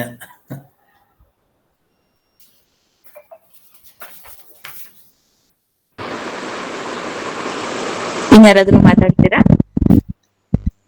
ಸರ್ ನಮಸ್ಕಾರ ಸರ್. ಅವಧೂತ ಅನ್ನೋದು ಪರಿಕಲ್ಪನೆನೇ ದೊಡ್ಡದು. ನಿಮಗ್ ಬಹಳ ಟೈಮು ತುಂಬಾ ಸಾಕಾಗ್ಲಿಲ್ಲ ಅಂತ ಕಾಣುತ್ತೆ. ನೀವು ಇನ್ನೂ ಹೆಚ್ಚಿನ ಮಟ್ಟದಲ್ಲಿ ಹೇಳೋರಿದ್ದೀರಿ. ಇನ್ನೊಂದ್ ದಿವಸ ನಮಗೆ ಅದನ್ನ ಹೆಚ್ಚಿನ ಮಟ್ಟದಲ್ಲಿ ತಿಳಿಸ್ಕೊಡಿ ಅಂತ ಕೇಳ್ಕೊಳ್ತೀನಿ ತಮ್ಮಲ್ಲಿ. ಅದಕ್ಕೆ ಶ್ರೀಪಾದ ವಲ್ಲಭರು ಮತ್ತು ನರಸಿಂಹ ಸರಸ್ವತಿಗಳ ವಿಷಯಗಳನ್ನ ನಾವು ತಿಳ್ಕೊಳ್ಬೇಕು. ಅಂದ್ರೆ ಅವಧೂತ ಪರಂಪರೆ ಹೇಗೆ ಬಂತು ಅಂತ ಹೇಳಿ, ಮತ್ತು ಅವರು ಕೇವಲ ನರಸಿಂಹ ಸರಸ್ವತಿಗಳಾಗ್ಲಿ ಶ್ರೀಪಾದ ವಲ್ಲಭರಾಗ್ಲಿ ಆಗ ಒಂಥರದ ಪಲ್ಲಟಗೊಂಡಂತ ನಮ್ಮ ಸಂಸ್ಕೃತಿಯಲ್ಲಿ ಅಥವಾ ನಮ್ಮ ಜನಜೀವನದಲ್ಲಿ ಆದಂತ ಆಘಾತಗಳನ್ನೆಲ್ಲ ಒಂದು ಎದುರಿಸಿ ಅದಕ್ಕೊಂದು ಸಮಾಧಾನಕರವಾದಂತ ಇದನ್ನು ಕೊಟ್ಟವರು ಶ್ರೀಪಾದ ವಲ್ಲಭರು ಮತ್ತು ನರಸಿಂಹ ಸರಸ್ವತಿಗಳು. ಆ ವಿಷಯಗಳನ್ನು ಕೂಡ ಇದು ಮಾಡಬೇಕು. ಆ ಬಗ್ಗೆ ನೀವು ಚಿಂತಾಮಣರಾವ್ ಡೇರೆ ಅವರ ಪುಸ್ತಕ ನನಗೆ ಹೇಳಿದ್ನಲ್ಲ, ದತ್ತ ಸಂಪ್ರದಾಯದ ಇತಿಹಾಸ ಅನ್ನುವಂಥದ್ದು ಮರಾಠಿಯಲ್ಲಿ. ದತ್ತ ಸಂಪ್ರದಾಯದ ಇತಿಹಾಸ ಅಂತ ಹೇಳಿ ನಮ್ಮ ಕನ್ನಡದ ಚಂದ್ರಕಾಂತ್ ಪೋಕಳೆ ಅನ್ನೋರು ಅದನ್ನ ಕನ್ನಡಕ್ಕೆ ಅನುವಾದ ಮಾಡಿದ್ದಾರೆ. ಬಹುಶಃ ಪುಸ್ತಕದ ಅಂಗಡಿಯಲ್ಲಿ ಸಿಗಬಹುದು. ಅದರಲ್ಲಿ ನೀವು ಓದಿದ್ರೆ ನಿಮಗೆ ಗೊತ್ತಾಗತ್ತೆ. ಅಂದ್ರೆ ನಮ್ಮ ಹಿಂದೂ ಧರ್ಮ ಉಳಿಯುವಲ್ಲಿ ಮತ್ತು ಅದಕ್ಕಾದಂತ ಆಘಾತಗಳನ್ನ ತಡೆದು ಅದನ್ನ ಎದುರಿಸುವಲ್ಲಿ ಹೇಗೆ ಈ ಇಬ್ರು ಯತಿಗಳು ಅಥವಾ ಅವಧೂತರುಗಳು ಕೆಲಸ ಮಾಡಿದ್ರು ಅನ್ನೋದು ಗೊತ್ತಾಗುತ್ತೆ. ಅದು ಇತಿಹಾಸವಾಗಿ ಸತ್ಯ ಅನ್ನೋದು ಇದನ್ನ ಸಿದ್ಧಪಡಿಸ್ತಾರೆ ಚಿಂತಾಮಣರಾವ್ ಢೇರೆ. ಭಾರತ ದೇಶದ ಒಬ್ಬ ದೊಡ್ಡ ಇತಿಹಾಸ ತಜ್ಞ ಅಂತ. ಸುಮ್ಮನೆ ಯಾವುದೋ ಒಬ್ಬ ಕಾಂಜಿ ಪಿಂಜಿ ಅಲ್ಲ ಅವರು. ಇತ್ತೀಚಿನವರೆಗೂ ಇದ್ರು. ನಾನು ಚಿಂತಾಮಣರಾವ್ ಢೇರೆ ಅವರನ್ನು ನೋಡಿದ್ದೇನೆ ಮತ್ತು ಅವರ ಜೊತೆ ನಾನು ಮಾತಾಡಿದ್ದೇನೆ. ಧನ್ಯವಾದಗಳು. ಕೃಷ್ಣ ಅವರು ಹ್ಯಾಂಡ್ ರೈಸ್ ಮಾಡಿದ್ದೀರಾ? ನಮಸ್ಕಾರ. ಬಹಳ ಚೆನ್ನಾಗಿತ್ತು ಸರ್. ಅದ್ಭುತ. ಒಂದು ಗಂಟೆ ಕಳೆದಿದ್ದು ಗೊತ್ತೇ ಆಗ್ಲಿಲ್ಲ. ನೀವು ಹೇಳಿದ ಒಂದ್ ಅಂಶ ಬಹಳ ಚೆನ್ನಾಗಿತ್ತು. ಯಾರು ಅವಧೂತರು ಅಂತ ತಮ್ಮಂತ ತಾವು ಕರ್ಕೊಳ್ಳಲ್ಲ. ನಮ್ಮ ಸಖರಾಪಟ್ಟಣದ ಗುರುನಾಥರ್ನು ಶೃಂಗೇರಿ ಮಹಾಸನ್ನಿಧಾನನೇ ಅವಧೂತರು ಅಂತ ಸಂಬೋಧಿಸಿದ್ದು. ಹಾಗಾಗಿ ಅವತ್ತಿಂದ ಅವಧೂತರು ಅಂತ ಅವ್ರನ್ನ ಸಂಬೋಧಿಸ್ತಿದ್ದು, ಅವ್ರ ಬಗ್ಗೆ ಮಾತಾಡ್ತಾ ಇದ್ದಿದ್ದು. ಈಗ ಗುರುನಾಥರು ಅಲ್ಲಿ ಶೃಂಗೇರಿ ಪ್ರಾಂತ್ಯದ ಹೊರವಲಯದಲ್ಲಿ ಇದ್ರೂನು ಮಹಾಸನ್ನಿಧಾನ ಅವಧೂತರ ಆಗಮನ ಆಗಿದೆ ಅಂತ ಅವ್ರು ಕೂತಲ್ಲೇ ಹೇಳೋರು. ಅವ್ರಿಗೆ ಆತರ ಒಂದು ಇತ್ತು. ಒಂದು ಇದ್ರ ಬಗ್ಗೆ ನಿಮ್ಮ ಮಾತನ್ನು ಒಪ್ಕೊಳ್ತಾ ಇದ್ದೇನೆ. ಇದಕ್ಕೊಂದು ಸಿದ್ಧಾಂತ ನನ್ನ ಎದುರು ನಡೆದ ಘಟನೆ ಇದು. ಅಂದ್ರೆ ನಾನು ನೋಡಿದ್ದಲ್ಲ, ಅದು ಆದ ಕೇವಲ ಒಂದೇ ದಿನದಲ್ಲಿ ನನಗೆ ಬಂದಂತ ವಿಷಯ ಮತ್ತು ನಾನು ಹೋಗಿ ಅದನ್ನ ಖಾತ್ರಿಪಡಿಸಿಕೊಂಡದ್ದು. ಯಾರು ನಮ್ಮ ಸಖರಾಯಪಟ್ಟಣದ ಅವಧೂತರು. ಏನಾಗ್ತದೆ, ಇದು ಬ್ರಹ್ಮಚೈತನ್ಯರ ಪಾದಕ್ಕೆ ಮೂಡಿಗೆರೆಗೆ ಬರುತ್ತೆ ಅಂತ ವಿಷಯ ಇದಾಗಿರುತ್ತೆ. ಆದ್ರೆ ಸುದ್ದಿ ಆಗಿರೋದಿಲ್ಲ. ಅಲ್ಲಿ ಒಂದು ಬಸ್ ಸ್ಟ್ಯಾಂಡ್ ಅಲ್ಲಿ ಒಂದು ಹೋಟೆಲ್ ಇದೆ, ಇಲ್ಲಿ ಮೂಡಿಗೆರೆಯಲ್ಲಿ ಇತ್ತು. ಈಗ ಬಹುಶಃ ಇಲ್ಲ, ಬಹುಶಃ ಹೋಟ್ಲು. ಅದರ ಮಾಲಕರು ರಾಮಕೃಷ್ಣ ಭಟ್ಟ ಅಂತ ಹೇಳಿ.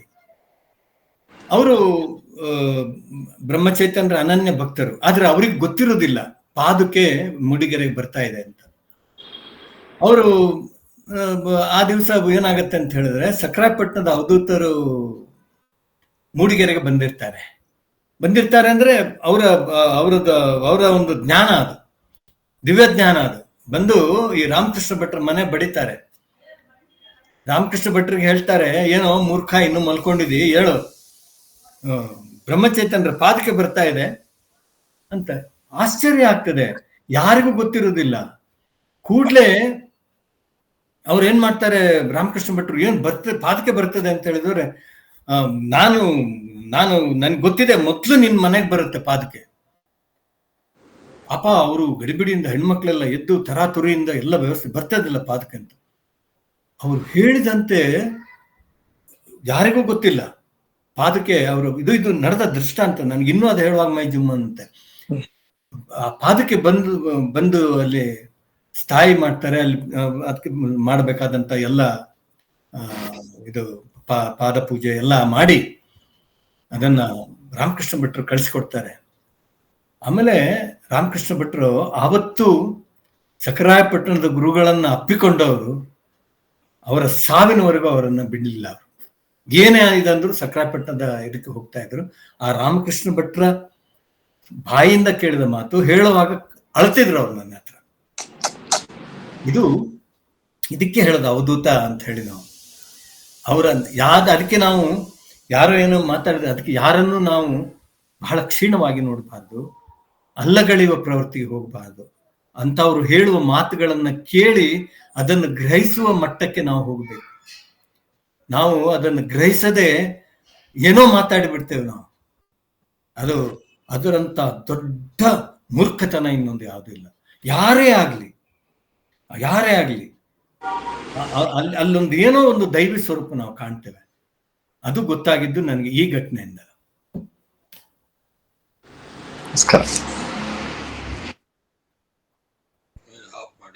ಸರ್, ಇವತ್ತು ಅವಧೂತ ಅನ್ನೋ ಒಂದು ವಿಷಯಕ್ಕೆ ಇವತ್ತೆಲ್ಲ ದತ್ತನ ಸ್ಮರಣೆ ಆಯ್ತಲ್ಲ, ಅದು ಬಹಳ ಹೃದಯಕ್ಕೆ ಮುಟ್ಟುಬಿಡ್ತು ಅಂತ ತುಂಬಾ ಅನ್ಸುತ್ತೆ. ಆ ದತ್ತನ ಸ್ಮರಣೆ ಬಹಳ ಚೆನ್ನಾಗಿ ಆಗುತ್ತೆ ಎಲ್ಲಾ ರೀತಿಯಿಂದಲೂ. ಅದು ಒಂದು ಕಾವ್ಯನೇ ಇದೆ ಮೇಡಮ್, ಅದು ನನಗೆ ಪೂರ್ತಿ ಬರೋದಿಲ್ಲ. ಒಂದು ಸಾಲು ಬರುತ್ತೆ, ಅದೊಂದು ಯಾರು ರಚಿಸಿದ್ದು ಗೊತ್ತಿಲ್ಲ ನನಗೆ.